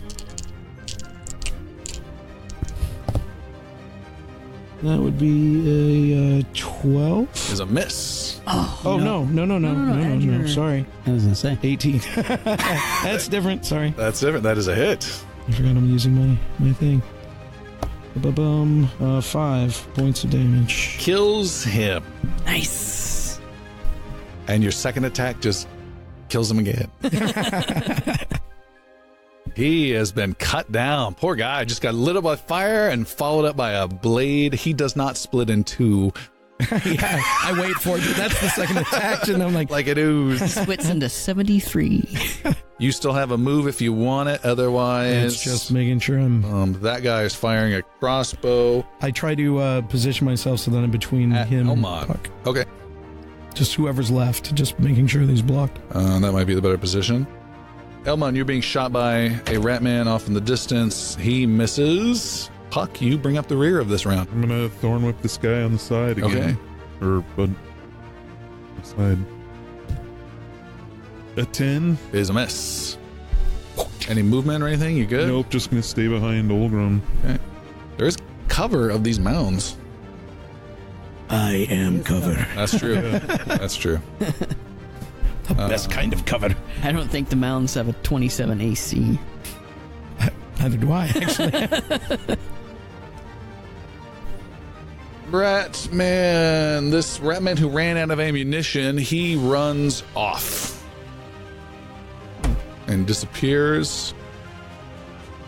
This ratman off the side, you just try to thorn whip Puck. He is shooting at you, and we'll let Olgrim get in the way a bit.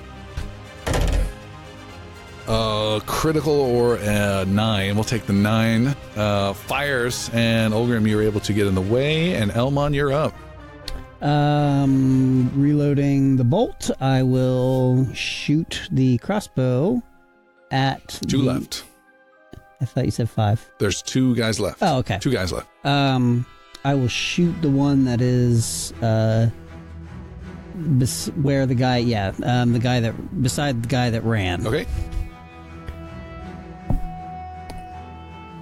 20 to hit. Yes, nice hit. Is he? How much damage does this thing do? I can tell you that. This was the assassin you disarmed. Yeah. It does 1d6. Okay.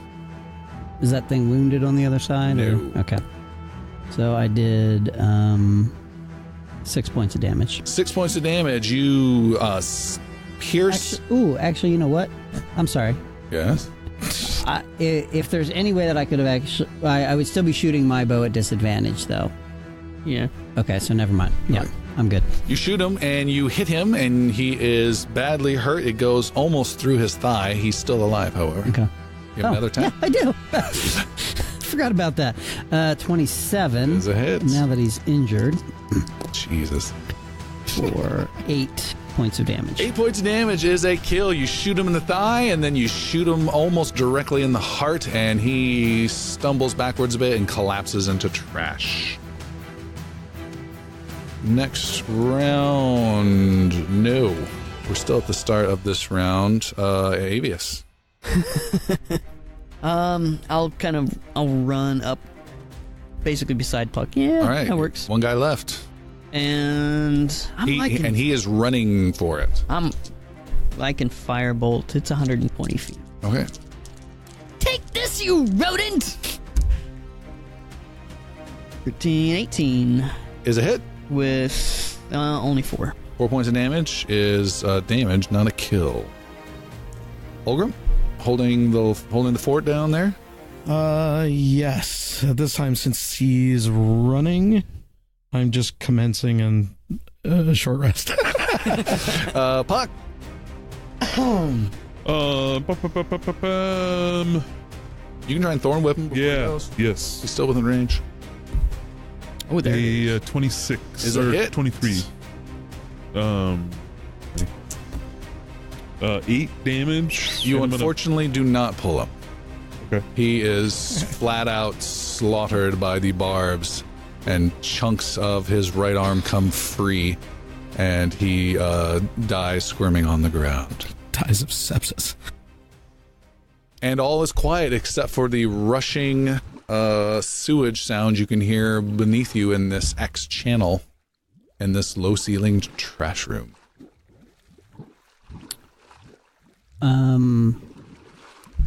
Collect some tails. Yep. Elmon will go back to the assassin guy that he killed, take his dagger from him, Okay. and collect some tails. Also going to take a look and see if I can't recover my cleaver. Make an investigation disadvantage. So how many tails you get? 2, probably? Who's writing that down? Yeah. I have them He written down. has 2. 5. You, Cleaver's gone? Cleaver is Okay. gone. So the next band of adventurers find it as their treasure. Yep. Join the ranks of the Elmon. dead. Let's see. So there were 1, 2, 3, 4, 5 dead You gotta rats. cross There was the one that channels was in to the get to- channel. Yeah. Pulled in. There were 2 on this side of the There were channel. 7 total. One One got ran. away. 1 fell in the channel. Okay. So yeah. be So there 5. should be So- 5. So now we're able to get across the channels. I mean, I'm sure we can like. That's get- the catch. You have channels to deal with. Looking through the trash. Is there something sturdy enough that we can drop across the channel, the 6-foot channel, in order to, like, a piece of wood? Yes. say. You can not only find a piece of wood, it's a nice piece of cut lumber from Otarix Lumber, Oh, located perfect. in the North Market. Very good. Just what I was looking for. Drop one of those across while I'm collecting rat tails. All right. You easily just need a light elven step midway through and hop across the other side and start butchering tails. I'm not quite dead. Stop running. Puck's gonna cast a level 2 Cure Wounds on himself. Holgrim's kind of slumped down next to Puck and is just trying to rest, but apparently he's annoying Puck. Am I disturbing you? Do you want some help there, buddy? No, I'm all right. Thorn whip. I try to do a short rest here. That'll take 30 minutes or so. It's going to take time. And this is I announce it first. I'm like, not a defensible position. Yeah, I don't know if we have 30 minutes to just hang out. well, what's the plan then? We've come this far. I suppose we need to keep marching on. And Avius starts marching across. Well, that didn't take long. Caution to the wind. Nothing like a near-death experience to ignore. Heading in the direction of the one rat who scampered off, you find a wall. The low ceiling chamber you're in comes to an end. Looking around and peering over the edge, you can see only one other spot he has gone to, and that is down one of these 40-foot drop cliff-like channels. Looking down, you can see there is swiftly moving sludge that's moving by, sewage water and goop. And on this side of the chamber where that drop is, and again, it's only about a 6-foot gap of a chasm, you can see there is a crude rope ladder that goes down to a hole that is maybe 4 feet above the flowing liquid. There is a rope that is attached. So this ladder comes up. There is a rope that is looped around a metal loop one time and then goes back down this rope and then disappears into the tunnel hole. It's a manufactured, perfectly cut, hole in the side of the channel cliffside, if you will. You can determine what the purpose of that looped rope is? It's attached to, it's somehow suspending and contained. It's essentially you got a rope ladder that's up, and it's, instead of making a knot on the loop at the top, it's been looped through and then taken back down to the bottom where it's tied off down there. And it is tied off down there? It disappears into the hole. Okay. Only one of us to find out. Yeah, it seems like something that would be meant to sabotage. Is there any way to take in that rope that loops around and then goes? Avius says firebolt and burns the bridge. Burning bridges. And we go home. Is that at the top of the ladder or at the bottom? Is what? The rope that the rope that goes off of the ladder. Is at the top. It's at the top. It loops around and then comes back down. Is there any way to anchor that rope so that if, say, it were meant to pull? No, it's taut. It's essentially just a rope attached to a ladder, a rope ladder. That rope is going through a metal hole What does it look like Okay. would happen if you cut, pulled, or otherwise tampered with the rope? We'd lose the ladder. You could easily move that ladder to a new location. That location being down. Yeah. I'm going to start pulling that rope. Okay. You start pulling the rope. The ladder does not move. Right, no, as in the rope that's like Oh, okay. trying to like pull that away from. All right. Oh, the other end. Yeah. You pull, and it gives way just about a foot gently, and then it gets taut again. Let me help you here, Elmon. And Avius pulls out. Avius uses. Who has some rope? I do. Oh, here. And I tie a knot around the about foot of slack that you have on that end of the rope. And I've got a little bit of rope. no, I just need you as an anchor, Grim. I cut the rope. I'm a hell of an anchor. I hand you the other end. So now, Elmon's cutting the No, rope. I'm not going to No. cut the rope. so now we have a safety. Basically, we have Ulgrim holding that end of the rope. In case. I'm not really holding it. You tied it to my foot. Again. Well, what? Which foot? What else is that stump good for? He just sits down and pouts. As long as he's sitting, pouting on the rope. Okay. There. Who You wants feeling to- safer now? I guess I'm holding this. Well, I feel safer, but I'm not sure Ulgrim will be when he comes down. What if You we feel tie it off the to something? rope slack is being pulled away from you, Elmon. I will pull back. Make a Oh, strength shit. roll. 14? Or you pull back And now they know we're coming. and you get 3 feet of slack in your hand, and there is a squeak, and a ratman comes yanked out of the hole and splashes into the fast-moving sludge and disappears down the channel 40 feet below. All right, I keep pulling the rope. You start pulling the rope, and the rope end comes out of the hole and starts going up. A rat man leaps out of the hole and grabs onto it. This plan is not going well for them. I keep pulling. He is grabbing on. He's got his feet wedged up against the top of his hole, and he's using his whole body to pull back, make a strength roll. 8. 16. Oh, you and lost. he starts to pull, And then as soon as he starts to like win, I just like chuck it. Just All right. just let go. you chuck it, you let go. He wins and goes splashing down into the goop. I grab the rope and start pulling it back up. He is making a strength roll. He fails to hold on, and you just feel the rope kind of move aside like a big fish just pulling it off to the side. And the rope's very taut, and then after a while, it completely yanks free, and you've lost this fish, and he gets whisked away down the fast-moving sludge. I pull the rope up. All right, you pull the rope up. Ulgrim, you can feel the weight of this slightly heavy ladder now on you, but you now have full control of the safety of this. Essentially, Ulgrim's holding it up at the moment. So if he let it go, the ladder would fall. Yeah. Well, I won't let it go. Well, I'm wondering how you'll get down. Because we'll take the other end of the rope down with us. Oh, duh. And then we'll hold it. I got this, Elmon. This is why we brought out the wizard.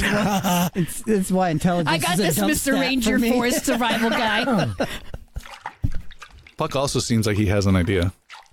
I was just gonna. We could tie it off Reef shark. up here, but holding it down there is probably better. All right. Okay. I'll go down. All right. Ulgrim's holding on, and you go down. Ulgrim, make a strength roll with advantage. Pretty easy. Don't double one that. With advantage, that was that. Using my modifier 15. All right, you easily hold it, and Elmon, you gracefully go down the ladder, and Pull my boat. while you're reaching the bottom of this Okay. hole, you're holding onto the ladder, Right. and your feet are, the ladder kind of goes by the side of the hole, Okay. and what are you doing as you approach it? The hole is about 4 feet, 3.5 feet tall, And and the There's smell no- of this sludge underneath you is almost overwhelming. Okay, and so there's no actual. There's no ground. Okay, so You're on the a hole sheer cliff. is the only. Yeah. Is the rope ladder attached to the wall in any way? Yes, the base of it. There's a small bit. Okay, of but is there some give where I am though? That if I wanted to pull. No, the whole away? thing is not attached to the wall at all, except for the very bottom and Ulgrim at the top. So I'm gonna like rappel style, like come out and then swing straight in. Okay. To the hole. You push off. Really? Ulgrim, make another strength roll with advantage. With advantage? Okay, thank God. That's a natural 20. You feel an unnecessary yank. I kind of give it a stuttering jerk to let it know Knock it's it off. Like a leash on a bad dog. Yep. And you come swinging or yanked back in close to the wall, and you let go and slide feet first into this hole.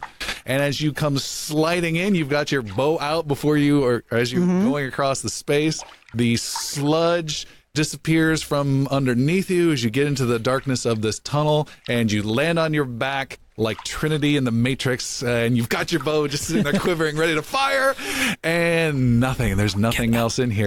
Get up, Elmon, get up. And except you see a small metal loop just about your eye height built into the side of this tunnel where you could attach the rope. Poke my head up. Toss me the rope. The whole ladder. Yeah, the whole ladder. Just the rope. Okay. Just the other end. I loose the rope there. All right. Actually, before I loose the You rope, still have your end tied off to you. The end that was originally down at the bottom. and no one explains this stuff to me. I'm just going to climb down eventually I'll to my take doom. over again.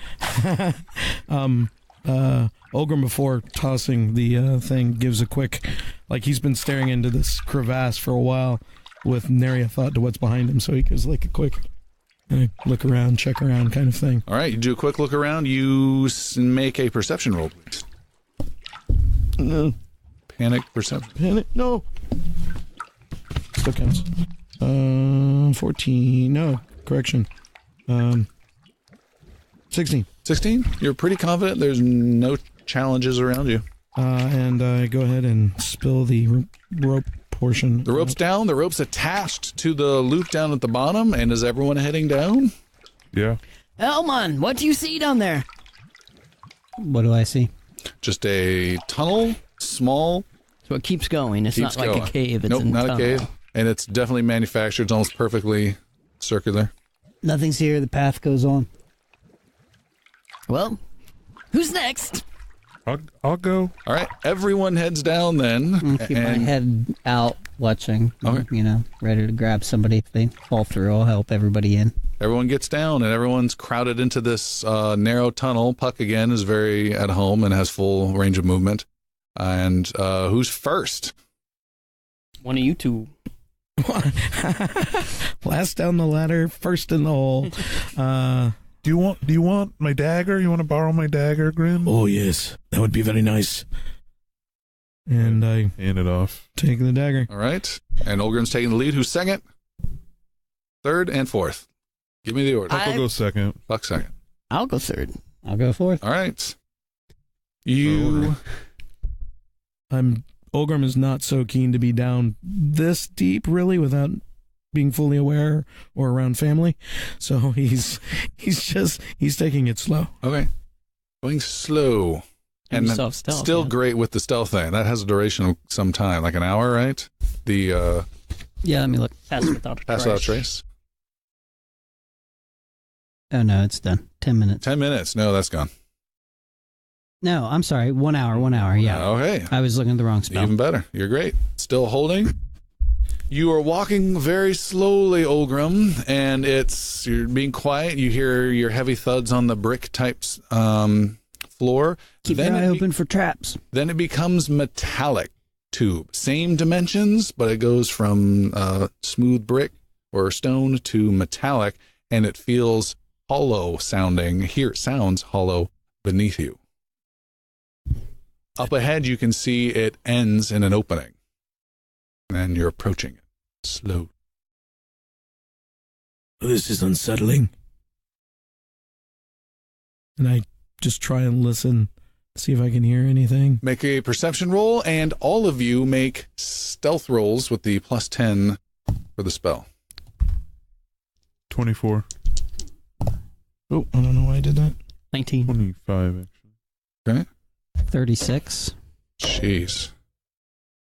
Say 6 for the perception, a 25 for the stealth. You hear nothing at all.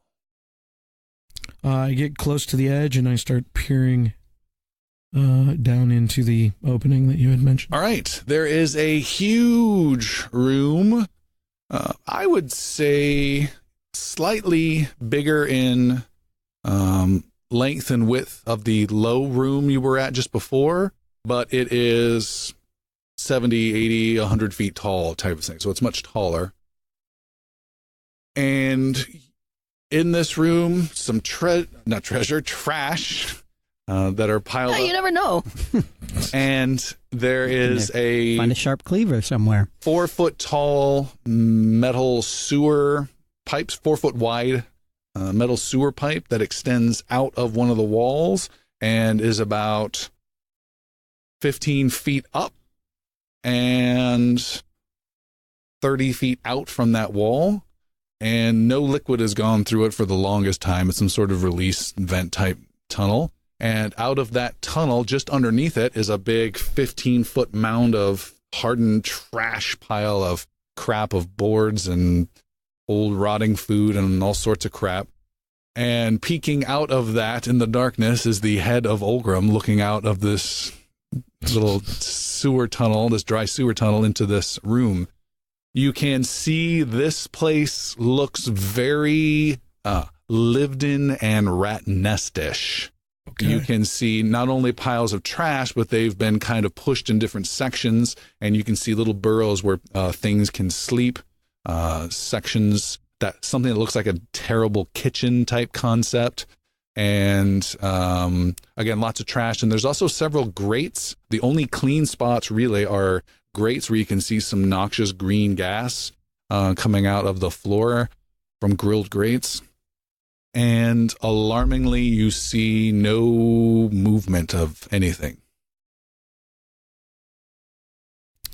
I remain still. I keep peering into the space and kind of motion Make a perception roll again. motion for the people behind me to move up a bit. No, 3. Nothing. There's no room for them to get closer. It's pretty tight, this tunnel you're in. I'm wondering how rat people would have gotten down other than jumping down. Is there a crawl space to get around this opening? Is there another So passage kind of thing? you're in the sewer tunnel that extends 30 feet out from the wall. It's about 15 feet up off the ground. Yeah. And right underneath the lip of your tunnel is a 15-foot mound of trash. And what would be the difference from the top of that trash to where I'm at? It's right there. Inches. Oh, inches.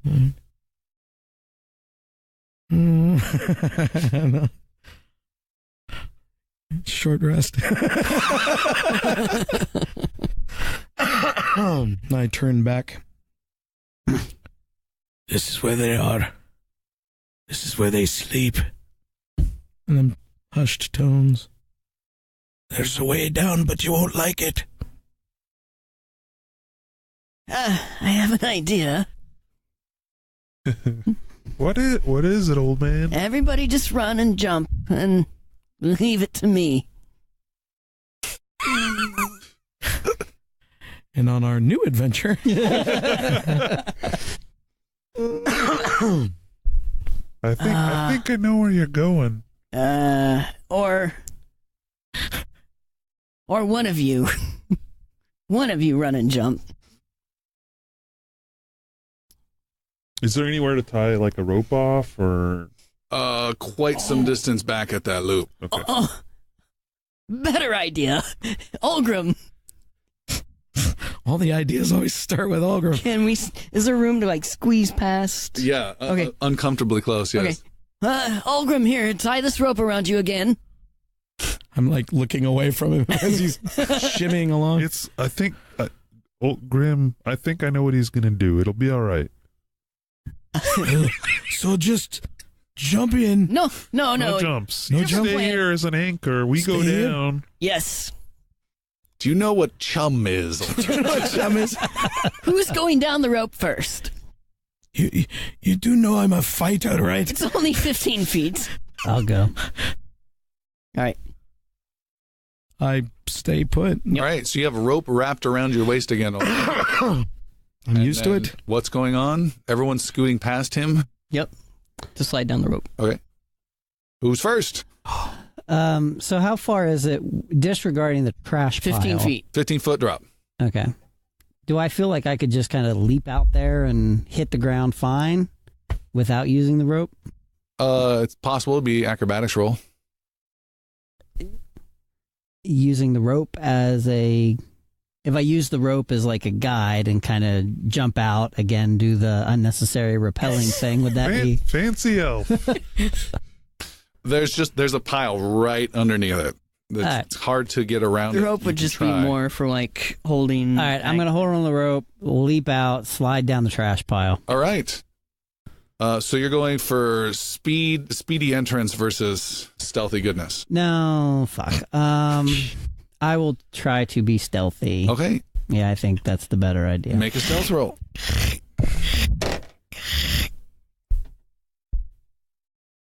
25. Okay. Elmon steps out and onto this trash mound. It does not give way easily. It stands firm, just a little bit of sliding of refuse. And Elmon, you have made your way down to the bottom of the trash pile. Looking all around, do I see anything? Looking around, you see nothing, and then you hear, attack, there he is! And the whole bunch of piles of trash start to move as they a little prematurely begin their attack. We'll scale back up the rope. Let's roll initiative and see what I'm happens. more amazed that they talk now. Elmon is first. I will get back right up that rope. Oh. Well, you don't think so? I don't know. Your call, Elmon, you're first. Yeah, it's up to you.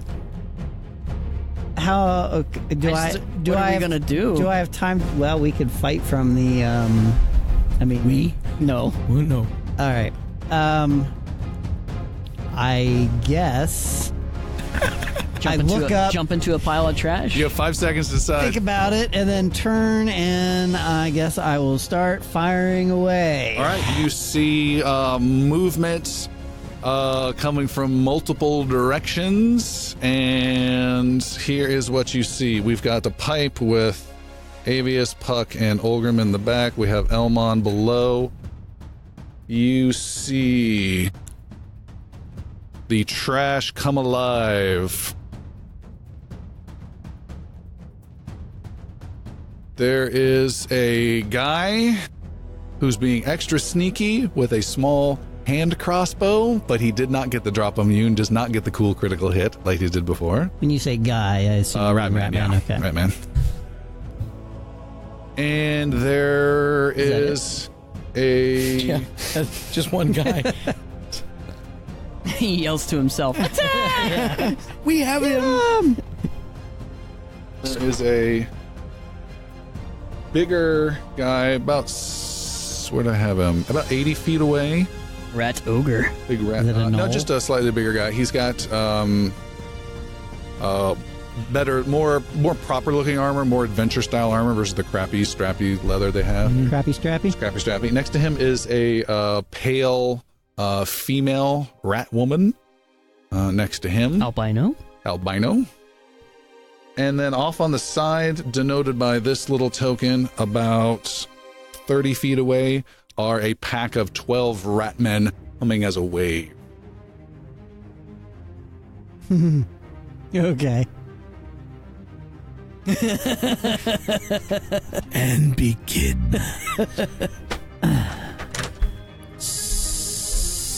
How far away is the rat woman? 80 feet with some light. Okay. And it's my turn, right? Yes.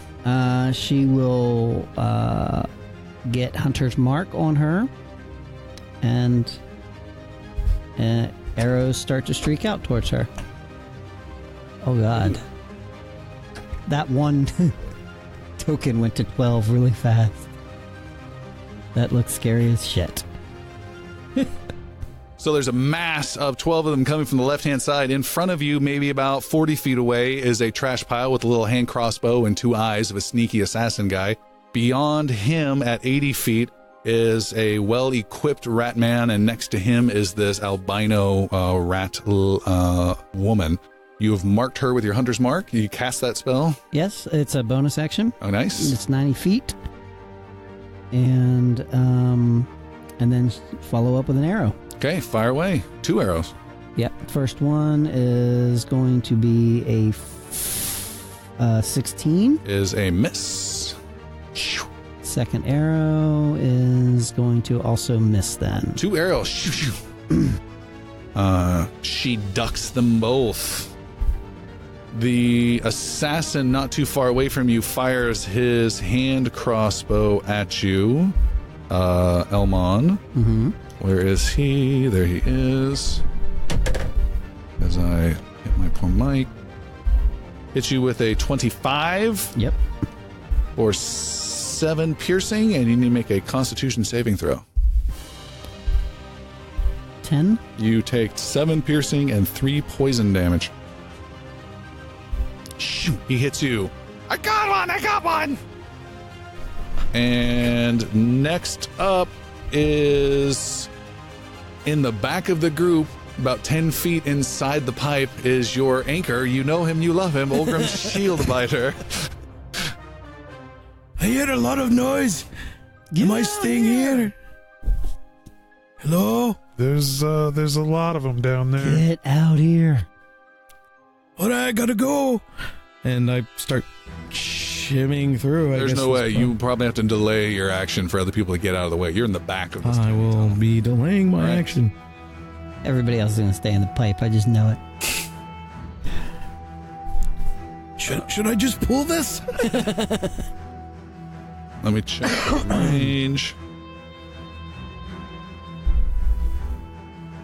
The guy with the nice equipment comes running up and gets a little past his friend and gets closer, and that ends his turn.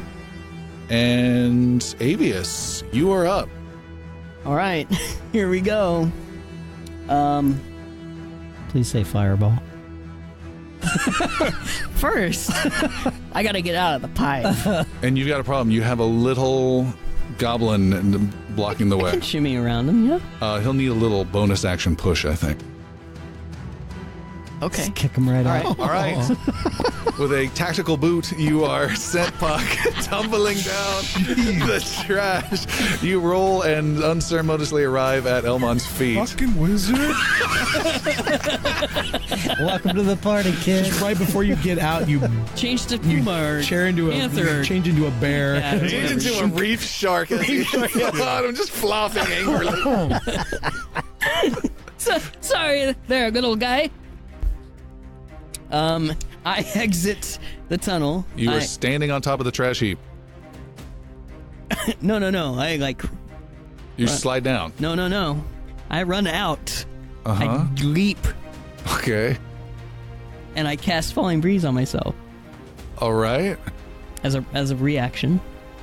And while I'm coming down, That's not a cantrip, is it?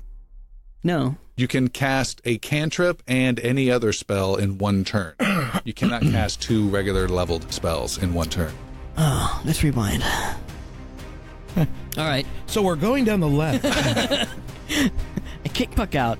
I step out, and as I'm Go ahead and replay it again. Puck wants to go through the affiliation a third time. as I'm sliding down the heap of trash, surfing down the trash heap. I cast Fireball at the horde of rats. Casting Fireball for the first time. A giant, big, oversized fire bolt goes flying over there and erupts over all of them. I don't believe you roll at all. I don't. Take a look at that spell and read it off to me.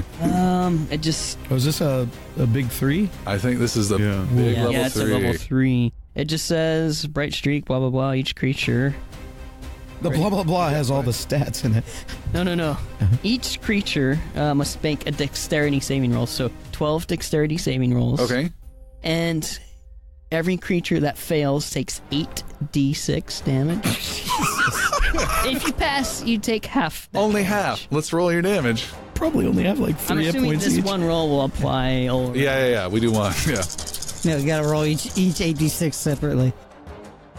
1, 3, 7, 9, 14, 16, 19, 20. All right. Gigantic fireball goes launching out. It passes over one of these grills, and whoosh, that green cloud becomes a smoldering, constant jet of flame now. Oh, that's kind of cool. The fireball continues on, singes half a mountain of trash, lighting that aflame. Then it explodes in the center. What is the radius, or 20-foot radius?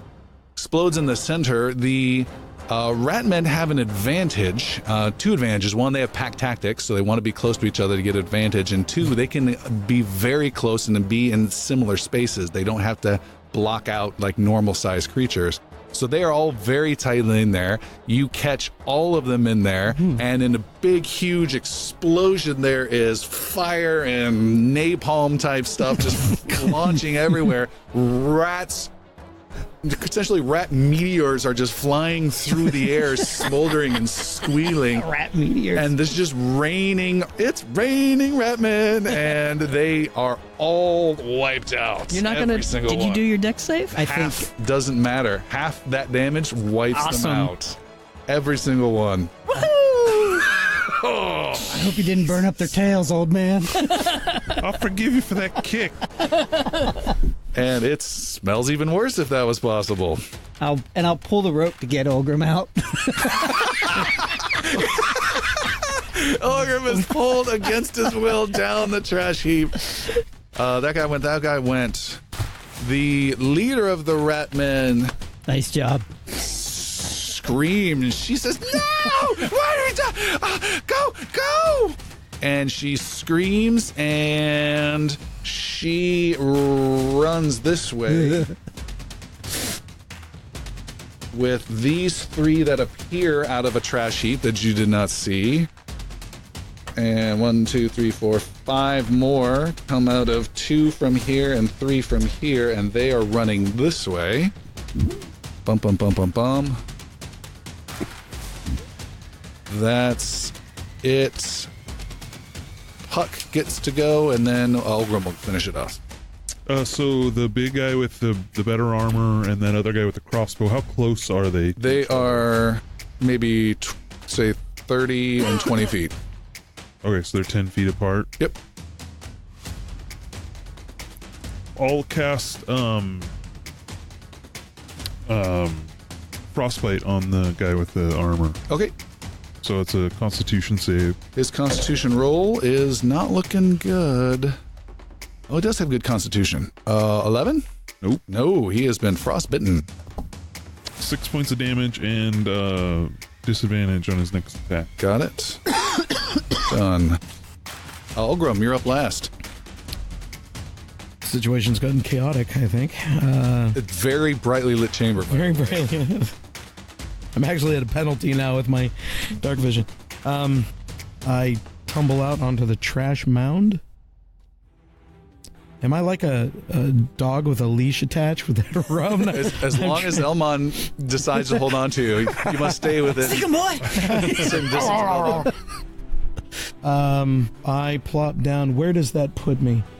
Sliding down this trash heap. It puts you cinematically, the 4 of you are in an echelon V of a superhero action movie situation. Like that shape. All right, and it seems like the big guy is trying to be the more aggressive, so I will move closer to him, assuming a defensive position. So you're moving in front of the group, and Yep. then you're doing a full defense. Full defense. Well, Okay. don't forget you have a delayed action. That is my delayed. Okay. All right, it is a new round. Elmon, you're first. And these are Big guy's accurate. wounded.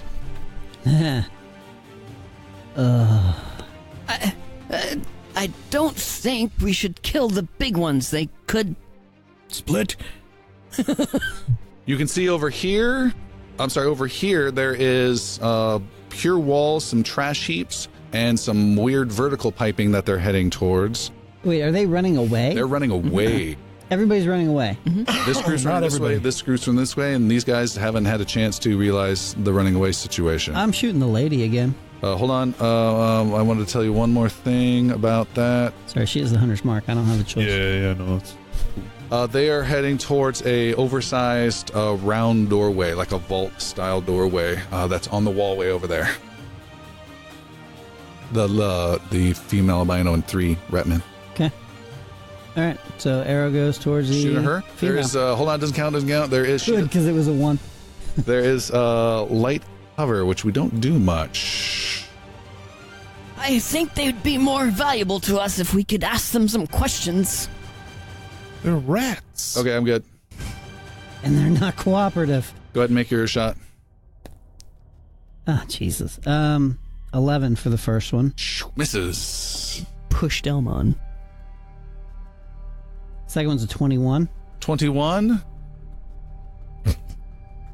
You barely get the shot in between mounds of trash and Clipper. 4, 5, 9 points of damage. 9 points of damage is a hit, and another shriek. Ah! They're killing us! Ratman Assassin, who's still in the thick of it, he leaps out of his trash pile and is running away towards the vertical piping. Olgrim, you're up again. This big guy who's standing put, does he look like he's flinched? Or He is 20 feet away. He is pulling off a fragile glass flask from his belt and is getting ready to toss it and run. Interesting. I will immediately close the distance and attack. Okay, his eyes get wide. All right, let's do that. He's been hurt. How did he get hurt? I did. Oh, yeah. Frostbite. 11. 11 is a swing and an easy miss. He hops back away from you. I closed that bit of a distance. Tag again. Is a 17. 17 just gets him. Just gets him. He can enjoy 8 slashing damage. 8 points is another brutal hit to him. He Then staggers I will back, bloodied. hop a little bit further, and I slash at him. Oh, one you're more using your time. action surge? I am. Yeah. That'll miss. That's Swing 11. and a miss. Or 12, rather. It is his turn. He is going to... He's going to panic. He was going to throw it at the group and say he's going to throw it at you, Olgrim. He throws the flask at you. It shatters at your feet, and you are surrounded by green gas in a small 15-foot radius around you. Olgrim, don't move! I've seen this movie before. And he is going to run away to join his lady. He does not have any cool disengage, so you can get, if you have a reaction available, I think you do. I do. Opportunity And attack. I will take that. And that should do 22. It's a hit. 6 points of damage. You cut him down as soon as he takes a step away. 6 points? Yeah, 6 points. Yes. He is dead. Avius. The rest of the time I will ponder what this green stuff is. Oh, I'm sorry. You may also make a roll. You're dead. Make Oh, and I did hit. The sword did go magical briefly because I missed the first shot. Oh, okay. So I'm resetting that. Sorry, what did you need me to do? You need to make a Constitution saving throw as you inhale this green gas around you. Would this green gas be poisoned by chance? Yes. I am quite resilient to such things Are as you well. resistant or immune? I am not immune. I am resistant. Okay. But that does give me advantage on the roll and half damage for any damage taken. Oh, wow. Part of my dwarven goodness. Nice.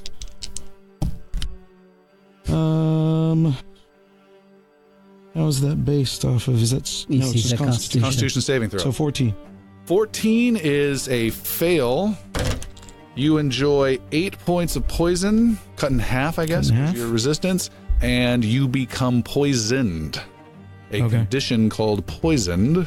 I don't know what that does. Yeah, that has not come up before. Have that on for our us. sheet. Yeah, you do. Poisoned creature It's bad. has disadvantage on attack rolls and ability checks. Not good. Not good. Ulgrim is done. My turn. Is it? Yeah, you just said. Oh, okay. I passed you already. Sorry. You got another fireball floating around? No. I do. What do I want to do? And let me see how fast they are. Fireball. Give you a rough idea. They are normal 30-foot speed. Got to make a decision. You got 5 seconds. Okay, I'm just gonna do arc lightning Arc lightning at whom? at those 3. What's your range on that? Oh, I don't know. Forever. It's 120. That'll work. So you're doing 1 on each? Yep. Okay. 3 ratmen next to the leader get blasted. 5, 4, 2. They've all been hit, and I don't think any of them have been killed. No, they've all been hit. 5, 4, 2. Uh-huh. Got it. Any movement or anything? Or are you good? I'll head that way. Okay. You're making your way towards them. You get there. They do not engage. They take wounds as lightning zaps them and spurs them on further. They reach this side wall and are at this door. 2 of them go through the door. One of the ratmen stops and waits for the female albino, and she stops by the door and starts dealing with a valve to close this door or something like that. Oh. They are trying to get away. Bump, bump, bump. They've gone. These guys are now the other ratmen. 1, 2, 3, 4, 5, 6 ratmen that scurried off in the opposite direction are heading towards a dead end until you see them stop at a single vertical copper pipe that goes up 100 feet straight up, and they're all scurrying up this thin pipe. And Puck, you're last. Man, I would love to shoot at them.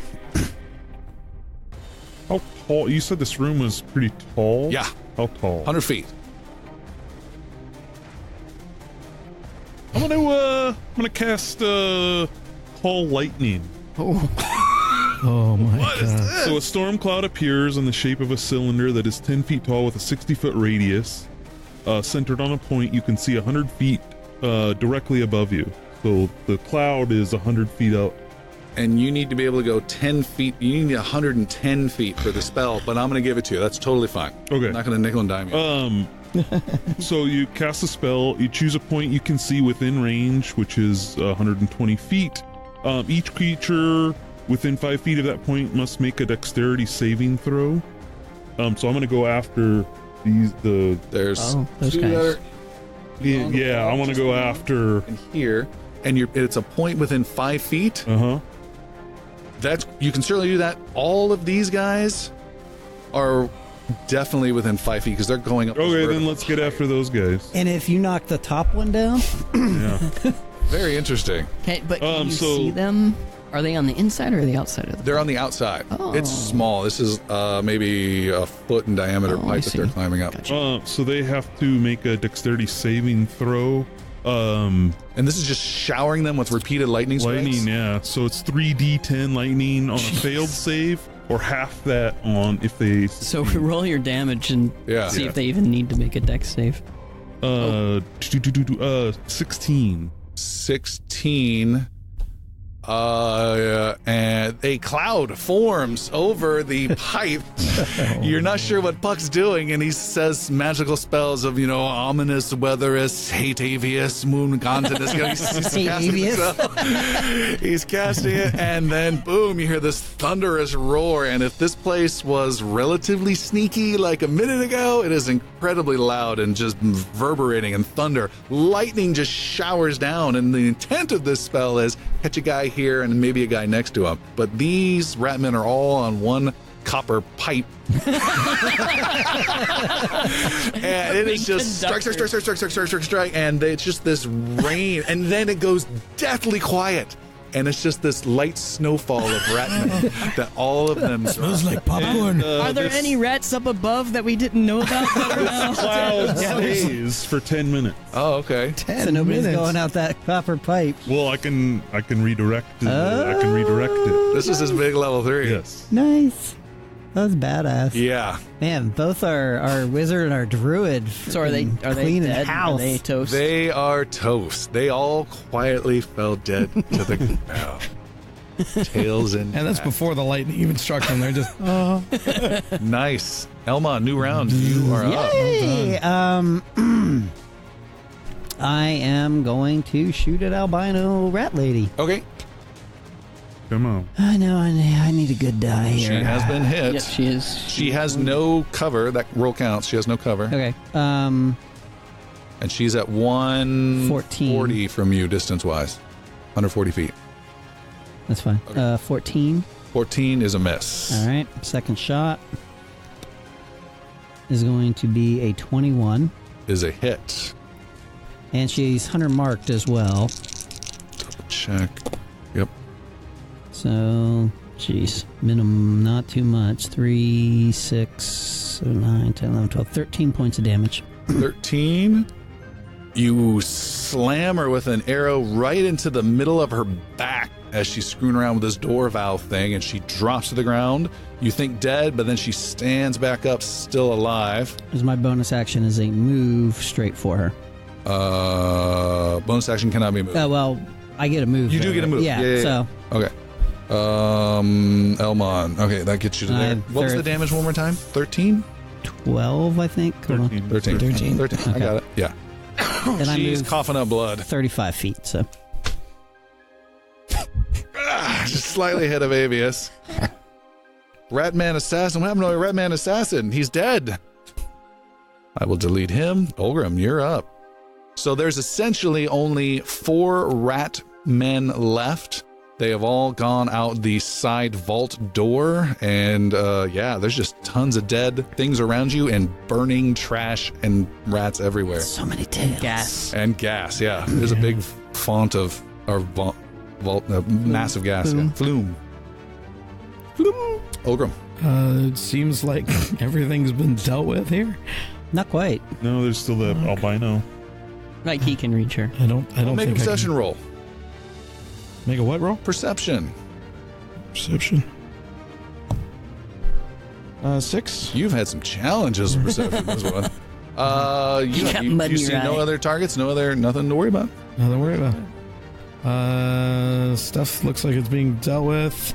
I just focus on the guy who fell in front of me and just start rooting through his stuff. Unsure of why he's so well equipped. All right. That lady's not dead yet. I'm not going to make it to her. He's so far away from her. Okay. Remember, I'm stubby. Because you want me throwing swords. Okay. There's still a cloud above.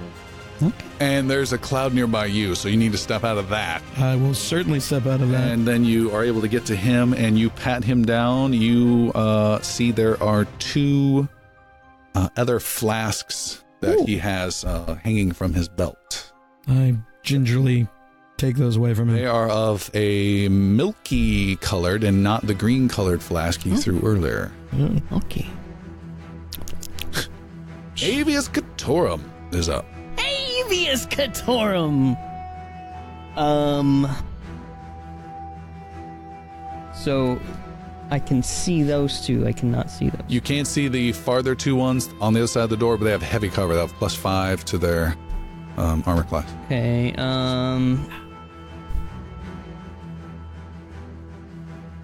I guess I'll just do arc lightning. Arc lightning, and how are you separating it out? 1 to each of the little guys. Don't really want to kill the big one, but 2 to the big one, 1 to the little one. Okay. Green one is to the little one. Okay, so little one's 4. And then You zap him, he dies. 6 to the big one. You actually fired 3 at her, and the little one threw himself valiantly to protect her and is zapped. How much damage to her? 6. You zap the little one. her youngest child. It dies. She turns and picks it up. No! And then you destroy her with 2 last bolts. She drops to her knees and collapses, yanking one last yank on that little valve. And right above the trash heap of 15 feet, a big gush of water comes from 100 feet above and starts pouring down into this room right above Puck. Puck, make a dexterity saving throw. Does the storm cloud know not to throw anything into the water? I'm just checking. 14. 14. Puck, you were able to just start running like crazy as huge water just comes down from above and just hammers and starts splashing out in all directions. She is dead. And what would you guys like to do? We're out of normal combat rounds. Run to try and undo what she did. Twist the valve back the other way. You're pretty fast. You were heading that direction. You race over there, and you can make a dexterity roll for overall speed. Can I run with him? Yeah. Do I need to do a dex? No. 9. 9. You get there and are able to start cranking the valve, but water's rushing out and is going to be knocking violently away your 2 friends in the middle, Ulgrim and Puck. So Ulgrim and Puck, you guys need to make dexterity saves again as this rushing waves of water come flowing out from the ceiling above. 16. 19. All right. I'm just a brick at the moment. Yeah. Puck, you quickly and with some agility just scamper up a mound of trash that's able to absorb the blow, and then you see the head of Ulgrim Island just absorbing the water. You hold out your shield defiantly. That's all you know how to do. Why is everyone running? And the water just goes right around you. And It's then completely dry behind you. Then the water shuts off and the last of it crashes down, and it kind of all creates this great little gooey, frothy, foot deep. Wait for the eye to pop up and disappear. And then it slowly starts to fade away as it starts to sink into those grilled sections on the floor. Okay, are we okay now? Aye. Let's go collecting tails. Yeah, pull out the dagger and All right. start chopping tails. I'm not so eager to go after the tails. I've got like this weary grasp onto the rope now that I'm just holding on So to. how many tails did we get there? 12, 13, 14, 15, I think it's 22 16, by my count. 17, 18, I have- 19, 20, 22? I've got 21, but I'll go with you guys for if you both have 22. You just want to keep a hold of all. I'm counting the woman rat and the other rat too. Yeah, we'll go with Yeah. 22. Okay. Just, if you got 2 for 22. Sounds great. The last 2 ratmen got away, but you have all confidence that you have literally wiped away this rat nest that's been infesting this neighborhood. They lie broken before you in a violent Is there chaos. anything else of value? Did we find anything else on them? Any cash or? All of you can make investigation rolls, actually. 14? 16? 16. I spend my time holding onto the rope. You're having perception issues? I'm having perception issues. He's playing boat in the water. Boo. I'm an island. SS Put your shield down. Just start to try and Georgie. sit on top of it. Little paddle. You are not able to 16s. You're not able to find anything of interest within the lair. No, that's not true. You do see 2 things, but not that. You see a scribbling on the wall in hard to read common, painted on there in what you think might be fecal matter. And it reads, Abhoth, source of all uncleanliness, who slumbers deep below with the others. Abhoth, source of all uncleanliness, who slumbers deep below with the others. Sounds like a season 2 thing. You also... Slumbers deep below. who slumbers deep below with the others. Elmon the Atheist finds a sizable 2-foot-tall silver Lothian symbol, likely stolen from a church nearby. How much would that be worth melted down? You'll have to go see. Certainly an option. Let's ask Jamon. And Puck, you are able to find, however, a few shiny bits on her, the pale lady, Ratman. She has a treasure trove of 96 silver coins upon her. 2 shiny rings with pearls on them. And she has some rather nice, magical dwomered studded leather armor.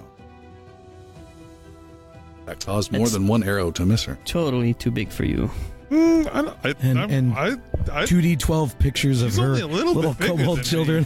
Just a little bit. I'm pretty sure I can keep this armor. I'm lining up the size of that armor myself. Well, I'm good. while I'm thinking about this, who would like this ring? Oh, your healing ring? That's up to you, sir. I would give it to Puck. Any input there, Ulgrim? I'm just playing with flasks in the water. You're chatting to me. You decide and do what you Hey, Bert. I'm fine, whatever goes. Puck. I get down on one knee. Would you make me the happiest wizard? We're eye to eye now. Will you take this ring? What all does that involve? What are we committing to here? Elmon's behind shaking his head. Puck says no, 1,000 times no. Thank you very much, Mr. Wizard. You nervously take it, but bobble it, and it drops into the water and through the grate and down the shower drain. Just kidding. You have the magic regeneration ring now. It'll take a long rest to attune to you. Speaking of, I found these, and I hand the flasks over to Avius. Avius, make an arcane roll. Oh. Arcana. I'm not sure what they were. He threw one at me, and it made me gag. 17. 17. You are able to easily identify. You take the stoppers off and give a quick sniff. These are 2 potions of sleep. Ooh. Nice. Good, I was going to drink one. That would give you a year-long rest. That can be used against very weak or very hurt creatures in a small gaseous form like what he was subjected to, or can be applied as a consumable if you were trying to be sneaky. And so what does this potion of sleep do? I just said it. But I mean, like, how long does it last? I just said it. I don't have the duration on there. The multiple rounds for sure. Oh, okay. Yeah. Isn't it like a deep natural slumber? It's a deep, unnatural slumber, but they can't. Any damage will wake them right up. Okay. Oh, so it won't You said be it's like good a on coup de grace small momentarily. creatures. Or... Yeah. If he had thrown it at Ulgrim, it would have done absolutely nothing. Oh, interesting. Yeah. It needs to be very weak or unconstitutional or small or very a wounded Avius. It might do something. Huh. All right. The 2 rings, they're just pearl rings? Yep. And then as far as the that leather studded armor goes, who would it better be suited to? Little Puck or elf? Oh, size-wise? Size-wise. Doesn't matter. Magical, it can slightly adjust its shape. It's magical. When we get back to the inn, little game of knifey dicey for this. I'll play a knifey dicey for it. Yeah. Strength checks only.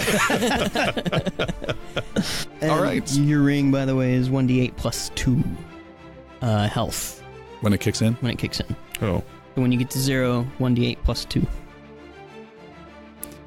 All right. You guys are able to go out the vault door that they were trying to escape through.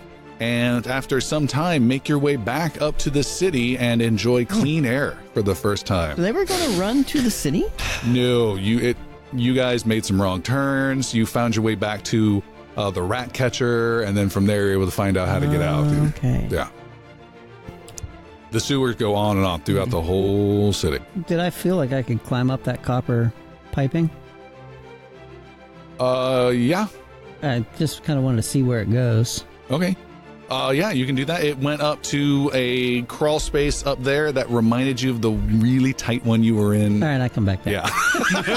The traumatic. I like everyone.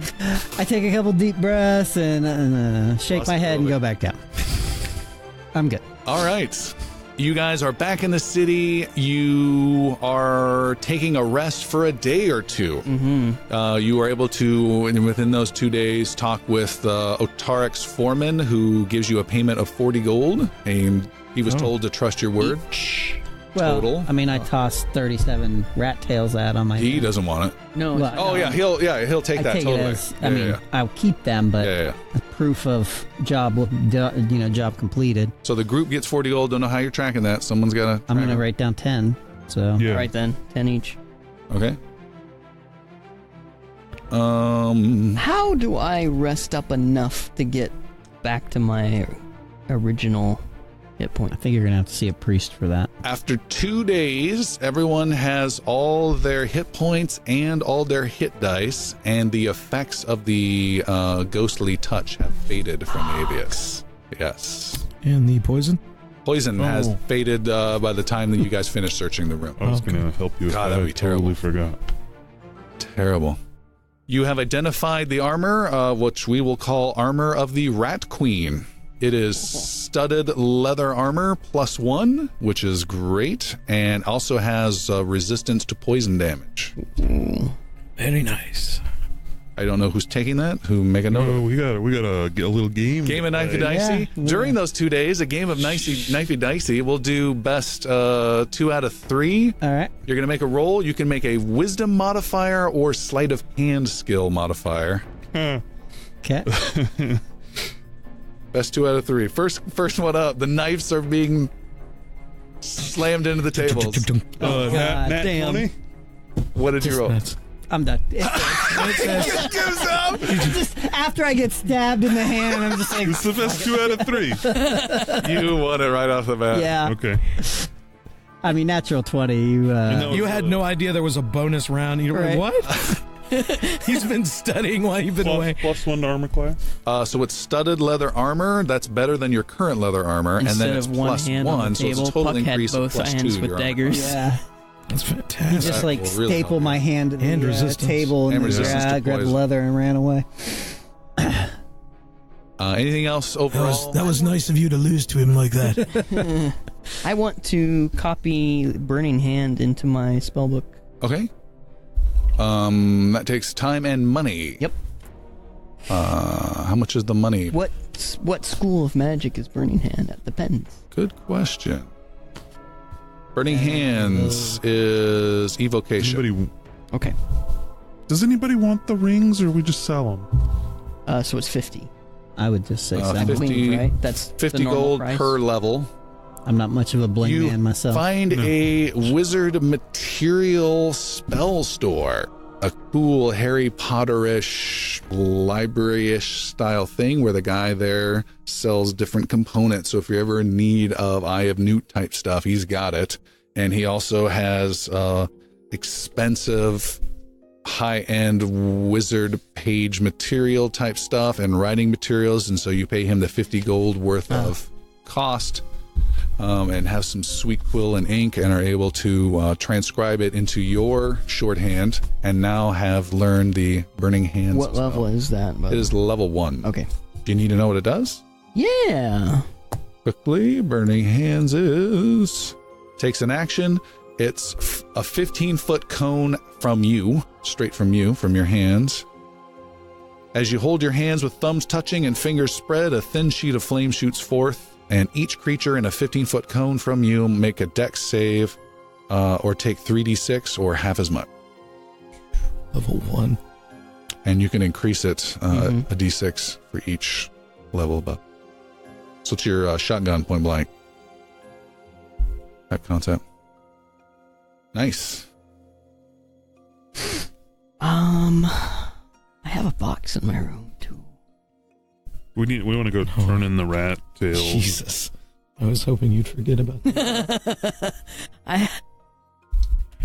I pull out the box, not the one that I put in the vault, but I have one other box. This was the small box you found in the cultist changing room. Yep. Okay.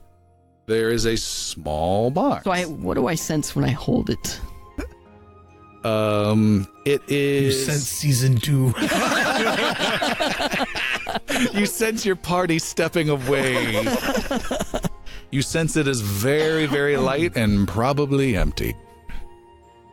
I open it. All right. You flip it open, and inside is a rolled up piece of paper that's kind of been mashed into there.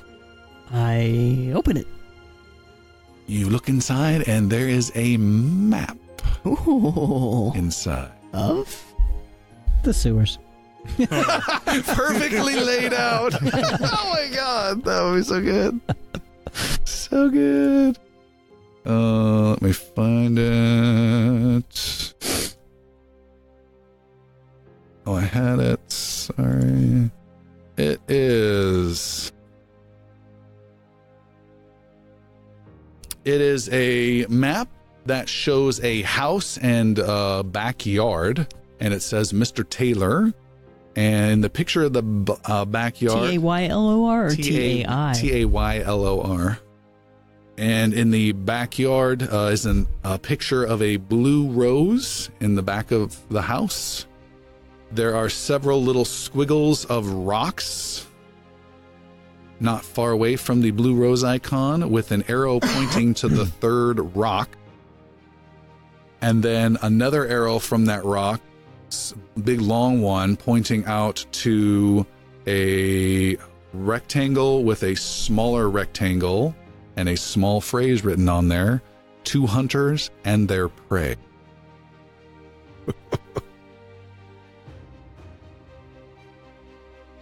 Two hunters and their prey. Oh, we got quest up the yin yang. Let's go to the church and see what this blessing for these tales are all about. And the gold. And the gold, but we probably have to go to the city guard for that one.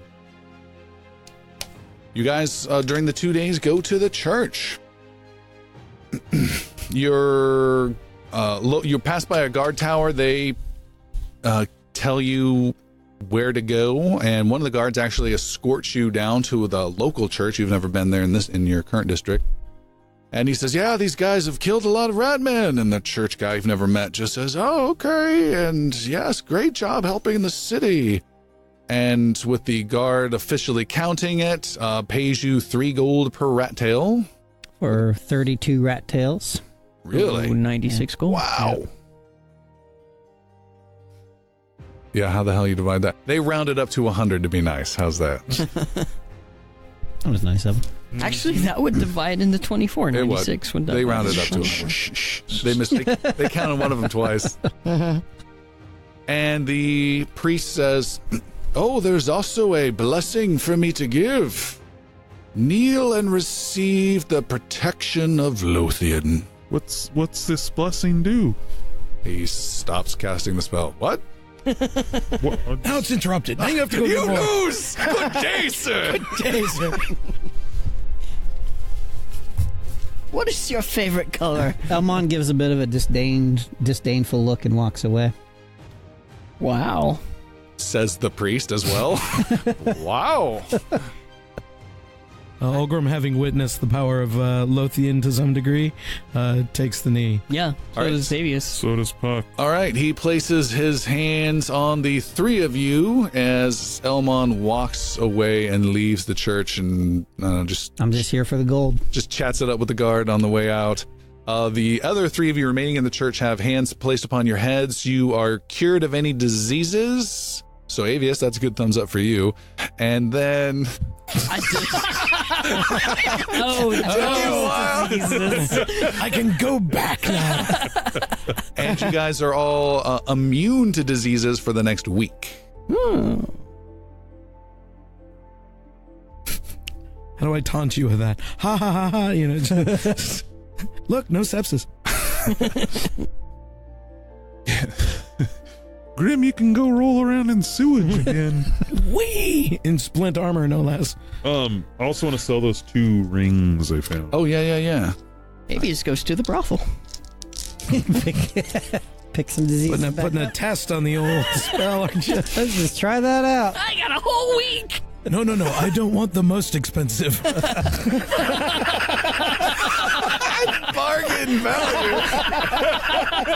I'm good.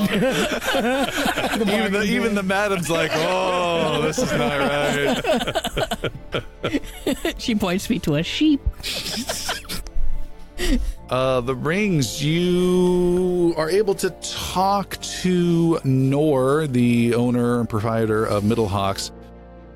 He is able to show you a really not so good fence you could sell those to. We can't just go to like a jeweler or... They Must don't want be a those. reason we have to use a fence. Okay. Yeah. Yeah, I mean, I just get... I want to, or I could detect magic on them. Yeah, here you go. I detect Use magic your little With your staff? with my staff. All right, you say the command word, and surprisingly this time it goes bing, and a little blue dull glow goes up. Okay. I think they're magical. Well, you figure them out. Can I make it a perception or investigation? You can hold on to them and try to attune to them over the next night. All right. Let me have these just for a night, and I'll Nope, not magical. Okay. Oh, dirty thoughts. It is the next day, and Avius is still determined that these can be attuned in one way or the other, but he's had no luck during the night. Oh. You've sensed no magic. I wipe And- them off and give them back to Puck. Good thing you're immune to diseases, buddy. I don't know how I feel about this. And on this third day, you have been hearing about it for weeks, and Nor mentioned it again the last 2 days, and you're not going to let a chance like this slip by. The 4 of you head off, leave the town through the north gate, and head just on the other side of the city wall and attend the founding celebration of this great fair that they throw once a year outside of town. Isn't there an archery contest there somewhere? You don't know. You head out to the celebration. There are tents set up everywhere. There is a throng crowd making their way towards there, some heading back. It's crowded. You're bumping into people, but everyone is smiling compared to a lot of the dour city folk or just the dark adventures you've been involved with recently. It's very refreshing to your spirits.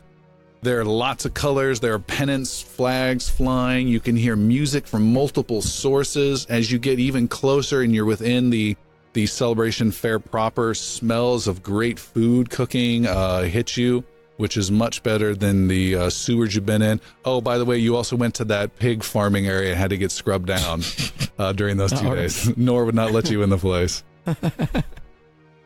You see there's plenty of goods being hawked at different stalls, more crowds, more laughing people. You can see there's games being played by both kids and adults, like a giant bucket on ropes that's being pushed, or little dragons on ropes that people can slide each other in joust. Just think any Renaissance fair ride that you can imagine. That's essentially what's going on here.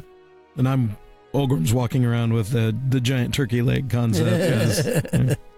You guys have weapons with you, but she's obviously, you're not armored or in that way, because that would look really, unless you have light stuff. Leather armor would totally be fine. I think you're the only one left out then. So you Okay, then I would probably realistically leave the shield too. Okay. And I'm sure they can cast a spell on you if they need to.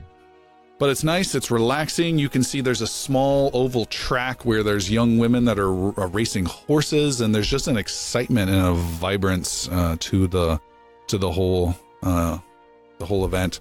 You're getting lost in the crowds, trying to keep an eye on each other. You're smiling for the first time in a long time. A guy comes up to you, Elmon, and says, "Hello, would you like one of these for your young lad?" And offers he offers a candied apple to Puck. Yeah. I've seen this movie. He hands the candy apple to you, and then when your face catches the light underneath your hood, he just pulls back. Oh, a goblin! There's a goblin! I'm a nice goblin. A bunch of people kind of turn and look at you. You say, "I'm a nice goblin," and throw a goblin-y crooked toothed smile. Make a persuasion roll. 12. And the good news is you kind of create some space in the crowd, and people aren't quite excited to be around you as much. He drops the candied apple and just walks away. Oh, free candied apples. Free candy ground apples. Can I make a dexterity roll to catch it before it hits the ground? Sure, make a dexterity roll. All right, excellent. All right, put my dice away. Catch for it with some my reason.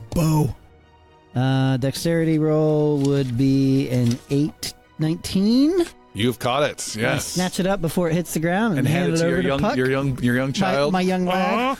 Aw, thanks, buddy. And you chomp away at it.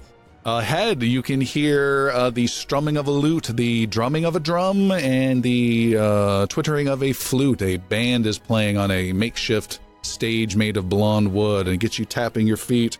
People are dancing around, and you enjoy it again, reinvigorating your spirit, and all of you gain an DM inspiration die. Ooh.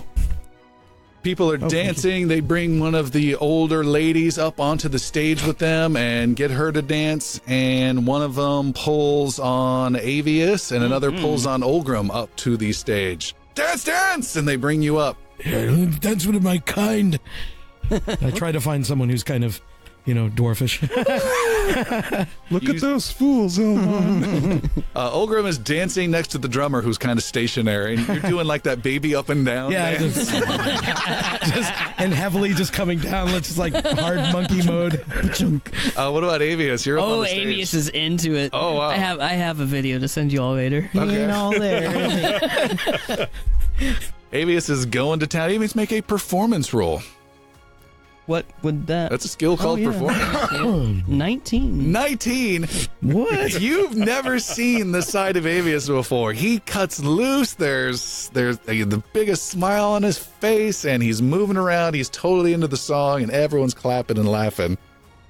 One person who seems particularly interested and laughing pulls up beside you, Elmon, and you're still in the crowd, reservedly enjoying the show. And the one person, a lady, pulls up next to you and says,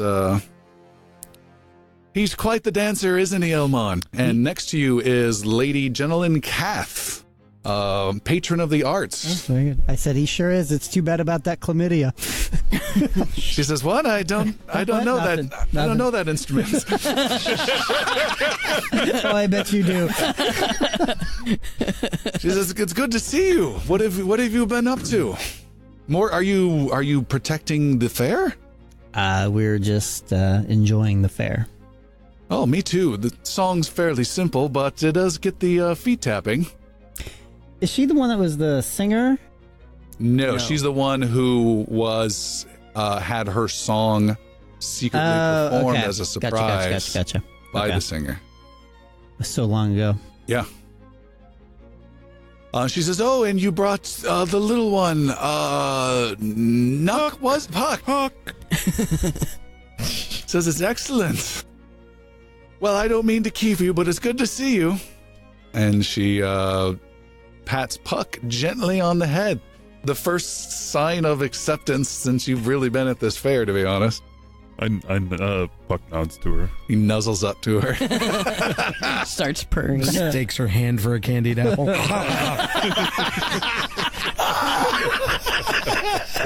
She leaves. He's a nice goblin. She also has a guard or two with her, too. She's not just alone. The song comes to an end. The crowd is cheering, and it's a good 30, 40 person crowd that's cheering at the band, and the band has none of it. They all point to the exhausted wizard who's just finally come to a stop, and the band is just... I'm bowing laughing profusely over and over. Yeah, we'll be here all week. And you get off the stage, and Avius is just brimming with pride. Oh, that was such fun! Holgrim, didn't you have such fun? I'm still jumping up and down. Yes, good fun. I haven't felt like that in too long. I can't remember exactly. Puck wanders off and grabs goes and buys 4 pints of ale. All right, you go. You find a little beer stall type thing. You find 4 pints of ale. On your way back, that'll cost you a little bit of money. Yeah. Let's just do simple 4 silver for some price stuff. On your way back, you do pass a sign that has really crude drawings, but you can understand the text, which many cannot. And the text reads... Several contests that are going on today. There is an archery contest later on in the day. Archery contest. There is a second contest at sunset called the Show of Lights. Oh.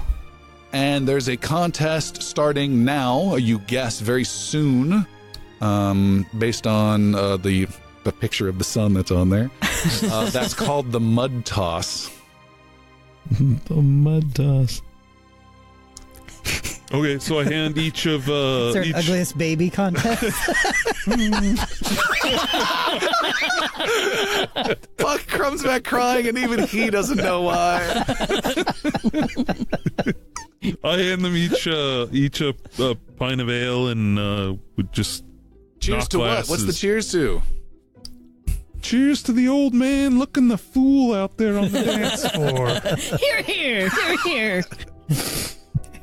I saw some things you guys might be interested in. There's an archery contest later, and there's something called the Show of Lights, and Mr. Grimm, something right now in a few minutes called a Mud Toss. I don't know what that is. I don't either, but I thought of you. Sounds like you'd be good at it, though. Let's give it a go. That's racist. You've got me in a mood. He's still just bouncing in place. That's great. You guys wander around and ask some passerbyers in the big heavy crowd.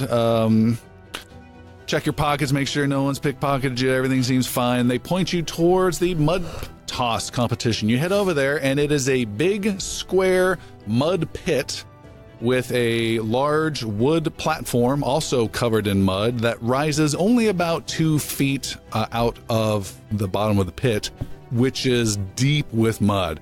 So it's essentially just like a 4-foot drop down to this rectangular platform that covers 2/3 of the bottom of it, and then the other third is just deep mud on there. And there's a man on there and says, come on, who can take on these challengers to stay clear of the mud? Maybe it's not for you. I want to give it a shot. Come on, let's go. Let's go. You head over. There are 2 people that are talking to this guy that are taking off their shirts to strong-looking fellows. And the 4 of you are approaching as well. Everyone's looking at Olgrim. All right, and take off my shirt. The guy says, you care to join? Hey, if you'll have me. Yes, certainly, and you may become the Mud Toss champion. Puck takes his shirt off as well and joins them. Puck the Goblin has taken off his shirt. Interesting. And a 5th player has entered the game, a man who looks rather stout and official and has finished taking off his official knightly armor. Oh my God. And he takes everything off and steps in. Does he look familiar? He does not. You have not seen this man before. Yeah. I go over and admire his armor. It's all grown. Just, He has a couple knight friends there that are watching over it and keeping an eye on him. There is in this contest, there's a young man who is a farmhand style, like the gentle, smiling, overly Wesley. strong, yep. overly strong but not smart farmhand is there. Rough. And then there's a very dark-skinned barbarian who's really paying very concentrated, like trying to game this. He's watching Puck, trying to figure out what you're doing, looking at Olgrim, kind of seeing where your weaknesses are, looking at your foot. And then there's this big knightly guy who comes in. The guy who's running the contest says, we will... All of you will get into the pits. The first one in is out, and we will reset. If two go in at the same time, whoever went in last continues on, and we repeat each round until there's only one mud champion. Keep in mind, there are no weapons, there are no assistance from outside, and there is no striking. This is grappling, wrestling, shows of strength. You guys better watch out. You're like totally going to walk away with He probably is, too. Natural 20. Everyone, all five of them get down in, and I'm assuming Avius and Elmon are watching eagerly from the side? Correct. All right. Bow out, aimed at them. I'll cover you. In true Elmon fashion. And the five of you get there, and all of you are... No one wants to go near the edge. Say this edge of the table is the edge. And the five of you are right there. Oh, it's on this side. Okay. So it's a free for all there. Yeah, it's a free for all. Not that far. We'll just make it relative. It's about maybe only 15 feet in width and maybe 20 feet in length. And then on 1/3 of the pit is just a big glob of mud pit on the side. It's only a 2-foot drop into it. Everyone's kind of there looking at each other. And the man says, when I say go, Spray the butter. he says, prepare and go. And everyone kind of slowly looks at each other. And Olgrim, you are looked at by the knightly fellow. And he says, here we go, sir. And he comes charging at you with big hands and locks arms with you. Oh. Olgrim and Knight are there. I'm sorry, that's Puck. Knight are there. There's Farm Boy, there's Puck, and there is Dark-Skinned guy right there. And they lock in, and you're tussling right now. Puck, what did you want to do? We're tussling. Gonna try to not tussle with anybody, like dodge around a little. You try and dodge around a little bit, and the farm guy just comes at you. It's not aggressive, it's just this dumb, stupid giant just come lumbering towards you. He's a young guy, and he's trying to grab a hold of you, which may prove difficult. Go ahead and make a dexterity roll real fast. Never mind. He trips and falls and slips in the mud and is fallen because there's mud on this wood and falls down, so he's exposed on the wood. Yeah, so I want to Go, Puck. All right, you start pushing him and trying to roll him off. Make a strength roll with advantage versus him. Chris, make his roll. He has a +4. 8. 16. You get him close to the edge. Tim, roll the knight's strength. He has +7. And Olgrim, 17. Okay. you are trying to resist this, and the dark-skinned barbarian comes up behind the knight and is assisting you. You're not sure if you like it, but he is helping.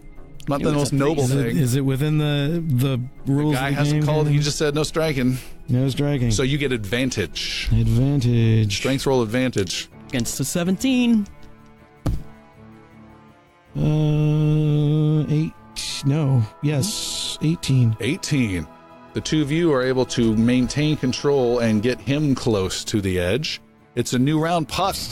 You now have this guy on his knees. You have lost your advantage. It's strength versus strength. +4, you said? Yes. I'm so sorry. Natural 20. I thought you rolled a natural 17. With a natural 20, Puck has been tossed and goes flying near the edge. Puck, make a dexterity. If you can make an 18, you can barely stay on the edge. Fury of the goblin, the fury of the small people. But it just adds damage. I will use my inspiration dice. All right, you need an 18 dexterity. This. He goes sliding to the edge Oh. and bounces hard off the edge, goes splashing in, and the judge says, "We have our first one down." The crowd laughs and cheers. Yay! Didn't think he was gonna win. And the guy reaches down and helps pull you up, and that's nice. Other people still clap, though. They're still pretty positive, happy about it. The 4 remaining reset up against the wall. Now it's a little less fun. It's a little more serious. It's a little bit more serious now. And he says, "Prepare and go!" What do you want to do? Am I still rolling for the... What do you want to do? You're on the wall. Who do you want to go at, and what do you want to do? I'm on the wall. Yeah. I'll spar back off with the knight there. All right. He says, "How about you?" And he charges with a big smile at you. 16. And so not advantaged, but I need to win this one. Inspiration added here. Okay. Good too. 18. 18. You are able to maintain control and push him halfway towards the back. And these guys are locking up. You can roll the farm boy. Farm boy. 19. 23. Farm boy is pushed near the back. Let's do farm boy again. Okay. He's got his back against the wall. I got a 12. 9, 10, 11, 12, 13. 13. It is slightly... It's the same position, but changed. We're good there. You two, Olgrim and the knight. 20. 19. Oh! You push, and right at the end, he's very, very close. It is a new round. Make a roll. 8. And it's now really bad. The farm boys push right to the edge, but even closer to the edge is the knight. Olgrim, you now have advantage. The knight's feet are right up against it. Is 16. That's your advantage. That's my advantage. 22. 22? Mm-hmm. 22. Knight's able to push back a bit, and new round. Roll for the farm boy. 11. 11. You are fine. No, you farm boy loses and is pushed into the goop, and he splashes in the mud, and the crowd cheers again. I look at the knight. I'm not going for the bronze. And he says, "You fight well. You've got good strength. I think you've got a low center of gravity. If we knew what gravity really was." There's a new round. "Prepare, fight!" is shouted from above. There's 3 of you now: the dark-skinned barbarian, Olgrim, and the knight. What are you going to engage with? Am I permitted to use my maneuvers?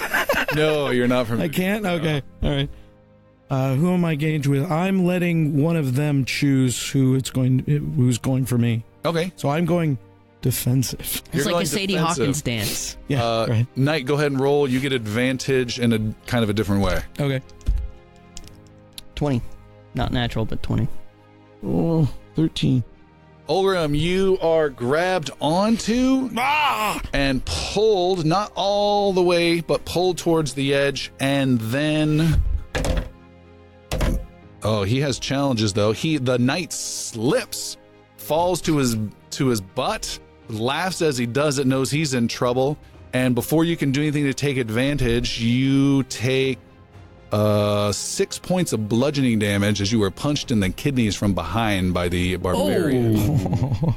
What happened to no strikes? If that's a strike, can I use my maneuver? You can. You hear from above, Hold! We have a strike. Are you calling that against him?" And the guy calls out to you, Olgrim. "That is against the rules." The timing is interesting. I would like to try to parry it and say... You didn't see it coming. I didn't see it coming? Yeah, All it was right. a sucker punch from behind. A sucker punch. No, I'll wave it off. He says, "The fight continues."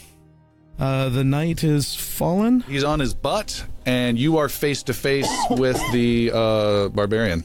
Then I am facing the barbarian. Okay. Go ahead and make your strength roll. I will roll. Oh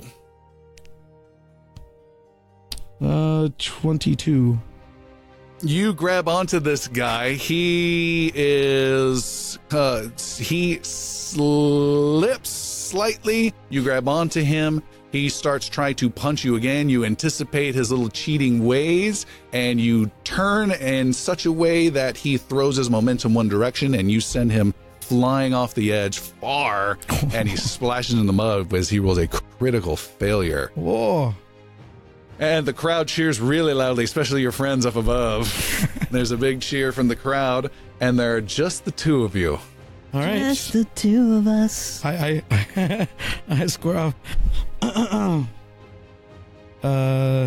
I give him, do you need some time to rest? He says, no. I had a feeling it might be the two of us, and he holds out his hand in a sign of friendship. I take it, I kind of give it a playful jerk. Oh, I back off. you! And then I tackle him and start the... he holds you back with his hand. Why are you swinging? Then the guy calls out, prepare! Oh. Go! False start. I call it, that's an offense, I win! And the two of you lock horns. 17. God You can bless. stop rolling that die, man. Wait, it doesn't count, doesn't count. no! Sorry, I haven't seen it. Doesn't count. Roll again. You now you're using your athletics, not your strength. All right. You've now figured out how to take advantage of the tactical I situation. don't think I'll get that kind of roll. No. 13.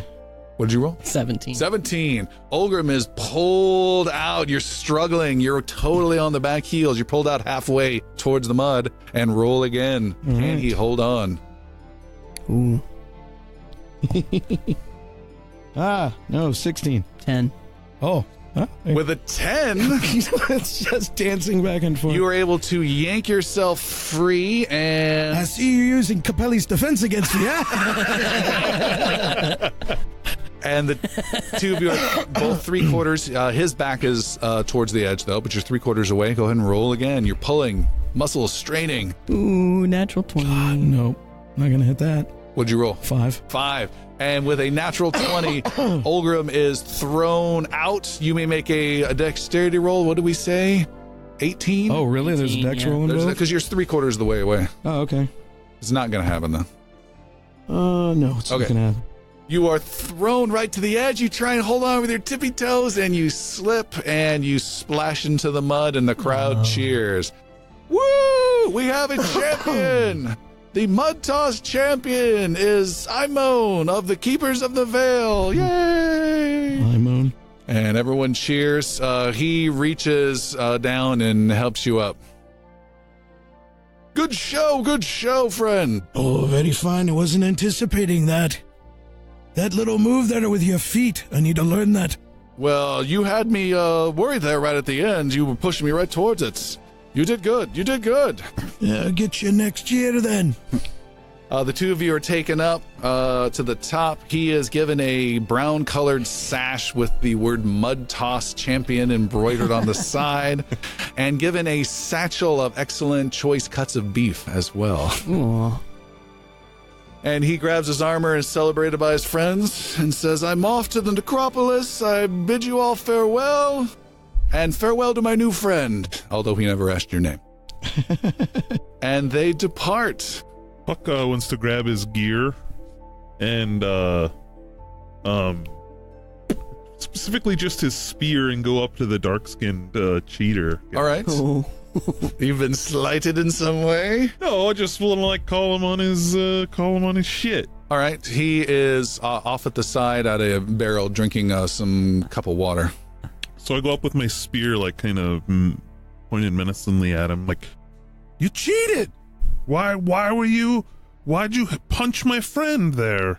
He Supposed to be fair fight." He brushes your spear out of his face and says, what do you want? I lost, didn't I? You got to rub it in, little thing. Why'd you cheat? Sometimes you gotta do what it takes to win. Yeah, well, you didn't win. And you lost first. I'm a third your size. I was just supporting my buddy. I'm hearing excuses. I need a drink. Turns his back to you. I'm gonna pick up like a mud clod and throw it at him. Jeez. You Damn. grab mud from off your side, and you want to throw it at him? Does he have a bell? I want to ring it. Just like right in the back, not in the head or Okay. anything. Just You don't need to roll. You can hit him. yeah. You're not paying attention. Smack, Yep. you hit him on the back. He turns around and looks and sees you and decides not to do anything. Oh. That's what I thought, ugly. Jesus. Then I'm gonna go back and find Avius. Okay. Hey, Mr. Wizard, remember that beer I bought you a little while ago? Ah, yes. How about casting a little prestidigitation? Clean this crap off me. Well, let's see if that might work. I suppose so. You're about 1 cubic foot, I suppose. That's the limitation of my spell. And I do so. All right, you cast prestidigitation and help clean up some of the mess on Puck. What about Olgrim, who stands there? I'm just curious, does it manifest in a way of kind of like Fantasia where it's dum dum dum dum dum dum, and No. things just start to brush him down? What was that? not. I'm sorry, what was the question? You're standing caked in mud next to him like Schwarzenegger from Predator. Did you want the same magic cast upon you? Oh, no, I'm You're wearing your badge. I'm wearing the badge. All right. You guys can leave the mud toss and congratulate Olgrim getting as far as he did. Yeah, that was great. Second place is not bad. It's fine mud, too. They give you anything for that, buddy? They gave you half a size satchel of not very choice cuts of meat. I still The eat leftover greedily. full. I'm like steeping my beer with the meat through the satchel. Oh, you are immune to disease right now. You're set. Yeah. The four of you are walking amongst a slightly thinner crowd when in front of you, you see a face you've seen before speak out at this just as you see this face. And the man says, "And so I found my 4 loves today. They come with smiles to hear me sing and play." Put my hood up and walk past. He says, "And it's I, Vakir, the bard, the minstrel, the singer. The lover. You do remember me." He says, "Good to see you, good to see you." I recognize your voice. Yes, I've been busy. I was helping attend a birth not too recently. There was a not so bright pregnant lass, and the midwife was having challenges, and the baby was not crowning at all, and it was kind of a challenge. And this not so bright pregnant wife said, "Why don't you check my other side? My husband likes to poke around back."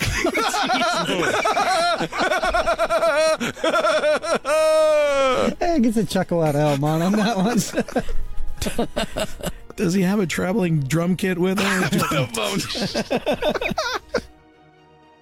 He says, come buy me some cheese and wine and tell me your tales. I always need new stories. Come. We have somewhere to be, Vakir. No. You have plenty of time for your friend Vakir. I'm for it. And he walks with Olgrim to a small little tent where they sell some food. If you need to go someplace, then go. I'll keep with him. Okay. You sure about this? He's got wine in his tent. Thank you. Oh, if Grim. that's the case, I might join you. You want to split up? I'm going That always with, goes so well. I'm going with Vic here. Okay. I'm as clean as I've ever been. Elmo, you want to go see about the archery I contest? do. Yeah. Let's go. All right. You guys split up. Avius and Elmon are in this small tent, and Vakir sits down and says to the small proprietor, Avius. Sorry, Avius and Olgrim. Grim. That was my one. Why me? That was my one. Your one. Olgrim and Avius are in this tent with Vakir. He says, "Bring us some wine and cheese." He says, I was joking. I'll buy. You're telling me the stories. So, what have you been up to? What exciting adventures? Last I saw, you were, defeating some giant clock thing and being slammed into a clock. Seems to be a trend these days with the upper class, from what I've seen. Have you come across any more of that? Oh, yes, the last few months. Is it still happening?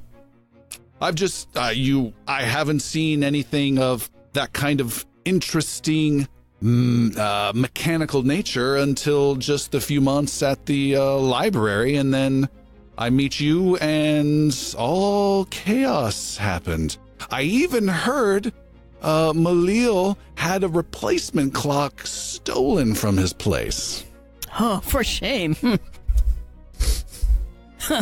Couldn't imagine what happened there. Well, that was an interesting story, was it not? Yeah, yes? What have you been up to? We were on the search for that mechanical culprit. But I think we've lost any kind of clue or any kind of way to find them. Very dangerous business. So we've been hunting rats instead. Oh, you've become professional rat catchers. I wouldn't go as far to say professional. Don't like that career change, really. What of an adventurer who's just on There's all bad the time? schooling needed. It's a trade skill. It's a noble... I don't have to take this from you, Dad. And yes, in our spare time, we go and hunt some rats. You share some tales with him while Puck stops Elmond as you round a small clearing in the fair and see some scaffolding. And from the scaffolding hang dead 2 dark elves that apparently have been hung earlier today. I wonder what that's about. I don't know. Whoever's just passing by Yeah, is will there catch their guards? attention. And Yeah, there's a guard there. What's that about? He says, oh, any dark elves found in the city to be killed on the spot. What? Just why? He said, you're not from around here, are you? I've met some dark As a matter elves. of fact, hang this goblin! No.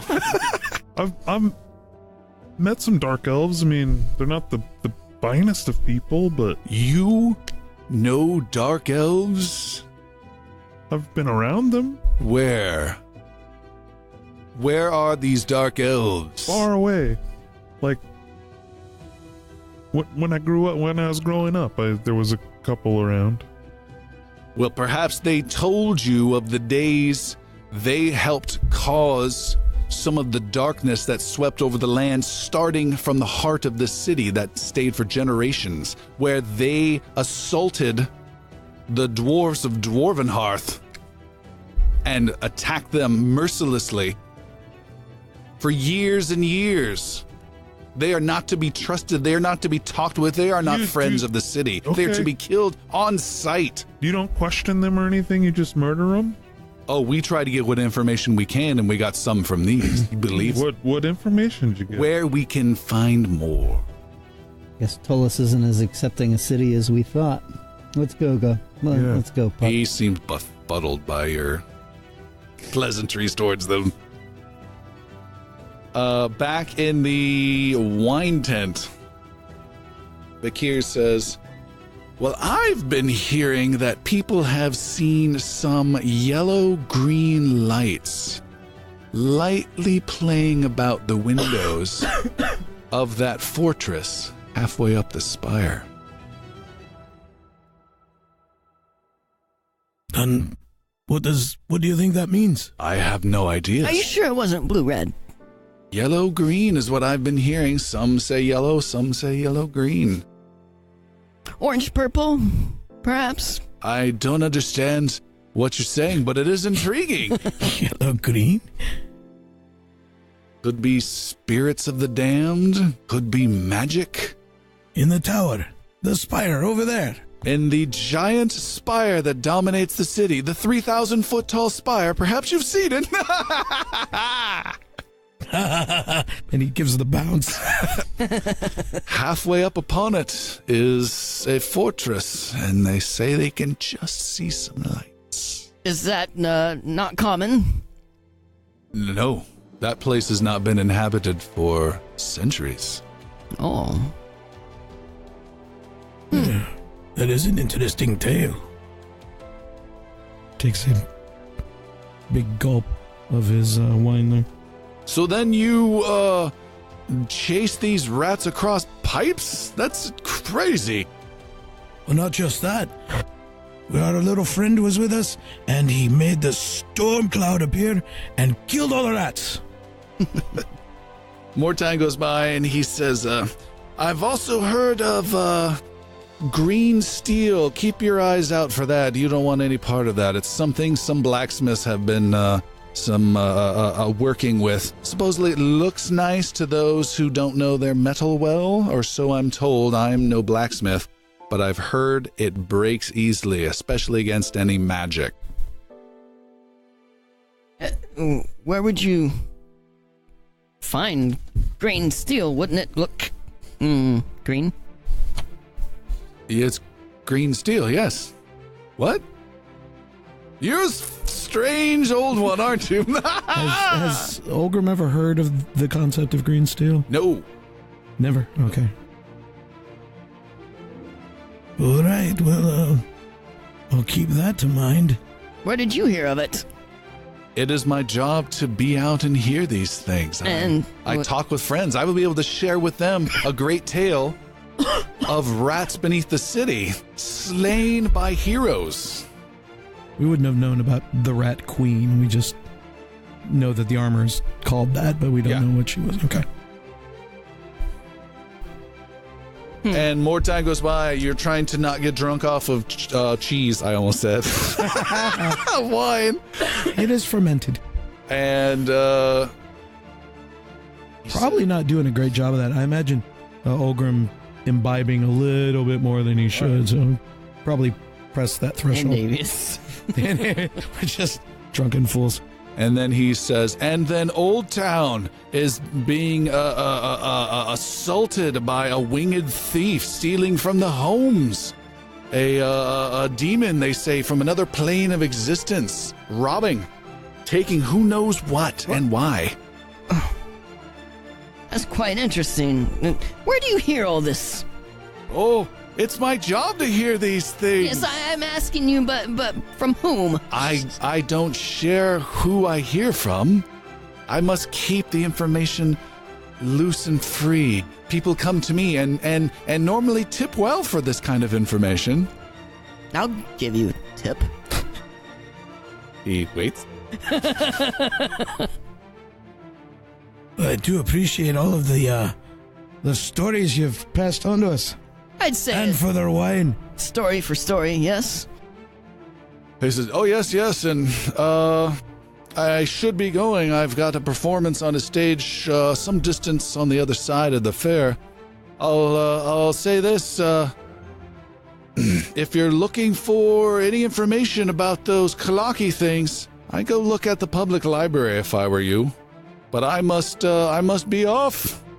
And so I say a fond farewell to friends who send grandfather clocks to hell. And he disappears with a smile. Time goes by, and you are able to catch up with your friends. Puck and Elmon, you have found the archery contest. It won't start for another hour or so. And your friends catch up to you. The four of you are together, where Olgrim and Avius, you walk up to Elmon, and you just see Puck looking past you, pointing a finger at a tent. You kind of raise your eyebrow, and Puck just smiles and points at the tent. And Avius, you look at Puck, and you turn around where Puck's looking, and Puck points at the tent. And on the tent, it says a competition written on there, not listed on that board he saw earlier. And this tent says competition, and it has a picture of a die and a knife. Knifey dicey, motherfuckers! I taught this goblin that language. And there's a competition to be held. You guys are welcome to join, and as you approach, a big guy stops you at the door and says, "Hey, this ain't no free little fair competition. We're doing tournaments. It's 20 gold to enter." I throw him, Puck throws him 20 gold. All right, you have put in your... Do I have time before the archery contest? Yeah, it won't take Okay. that long. Yeah, it won't take that long. We've only slotted 5 minutes for There's this a tournament. show of Fingers. lights, too, that we need to figure out what that is. Figure All that's right, probably I'll after archery. I'll toss my gold in there. All right, so we have two... How much to watch? A phrase he's all too familiar with. He says, "Nope, only players in. One player per knife, as we say." So I can have more than one? No, I can have just one knife. Well, I'll just find something else to do then. All right, Avis is out. Olgrim, are you in or out? I'm out. All right, we have you... Fundamentally and spiritually broke over here. Those two wieners? No one ever taught me how to play. All right, there are 10 players in the game. Correction, there are 10 players in the game. They provide the dice. You are able to use your own knives. And the concept is whatever the weird, bizarre rules of nicey-dicey involved, which will never unravel. There's lots of stabbing, multiple dice rolls, weird faces on them. International rolls. Oh, yeah. It's all in there. For the tournament rules, it is one roll and one roll only. Top 5 move on to the next round. Will be done by rounds. Good luck, Elmon. Good luck. All right, you guys go to different tables. You try and find out where your competition Satellite is. play for knife. And you're gonna roll. Oh, man. You're gonna be wisdom modifier or sleight of hand. Looking, and you only get one roll. Good luck. 8. 12.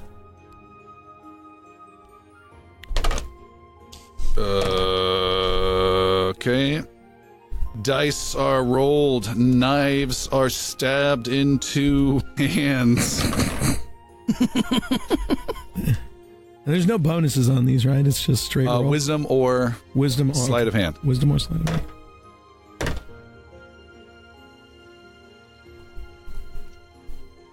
All right, what did you have? 12. 8. 8. After 8 grueling minutes of play, and this is not a fun, fair crowd. These are like smoke-filled, seedy tent, Yeah. serious gaming going on. Puck and 4 others are eliminated from the competition. Elmon, however, it just scrapes through in last place. People, Is there anybody doing like side bets? yeah, I want to put another 5 gold on Elmon. on Elmon. You are allowed to watch. You are not totally kicked out. The runner of it says, all right, so now the next 5 will go with 2 roll. Essentially, you're going to roll with advantage. You can take your highest roll, and top 3 move on. You guys start the gambling and the rolling of the dice. That's a good one. He's looking pretty confident over there. I want to place a side bet. And what did you have, Elmon? 17. 17. 2 people are removed from the competition. Elmon comes in last place again. Go Elmon! Last place again. Let me keep track of who just went out. Your best player, who seems to be far better than the rest of you guys, just went out, by the way.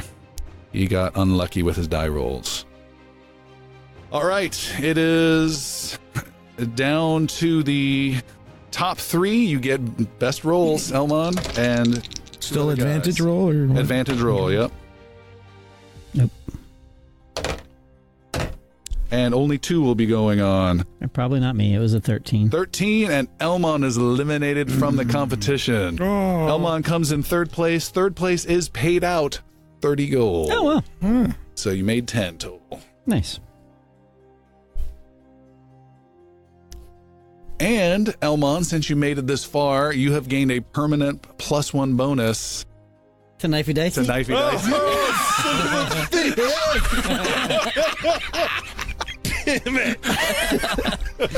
You don't think twice before playing me Knifey Dicey again. It's going to be your go-to plot maneuver. Yeah. How about some nicey difey, King?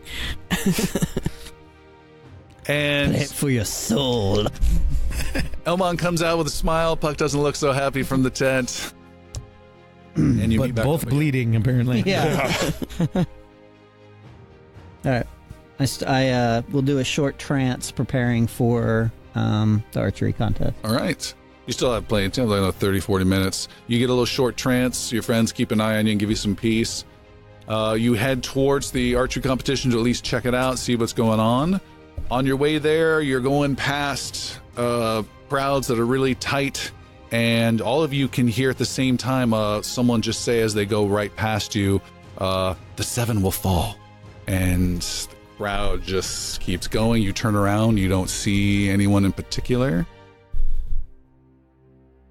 And then It's not No, good. perception. Or... Nope.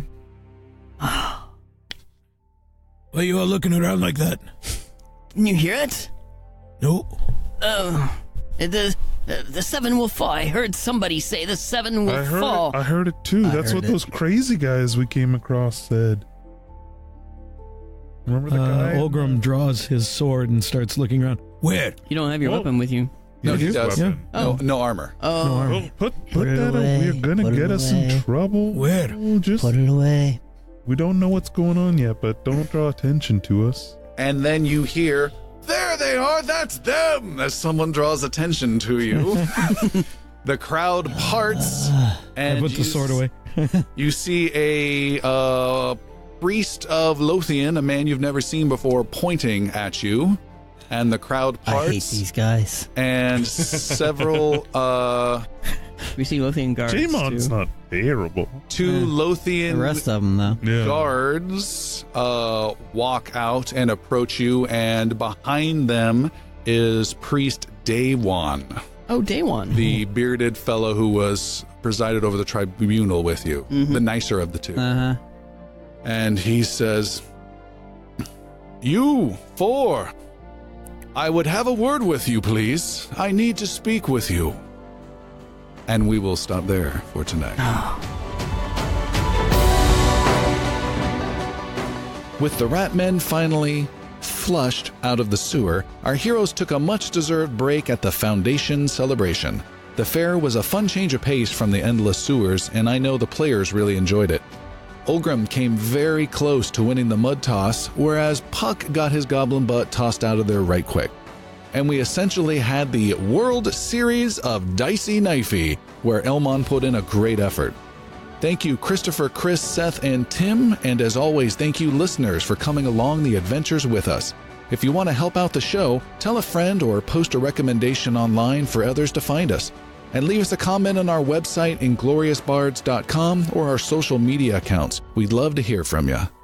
All music has been officially licensed or used through Creative Commons as listed on our website. And if you're interested in the sound effects you heard, check out the great sounds at Sirenscape.com. What other trouble would the heroes get into at the fair, and what does this priest Daemon of the Lothian Church want from them now? Until next time.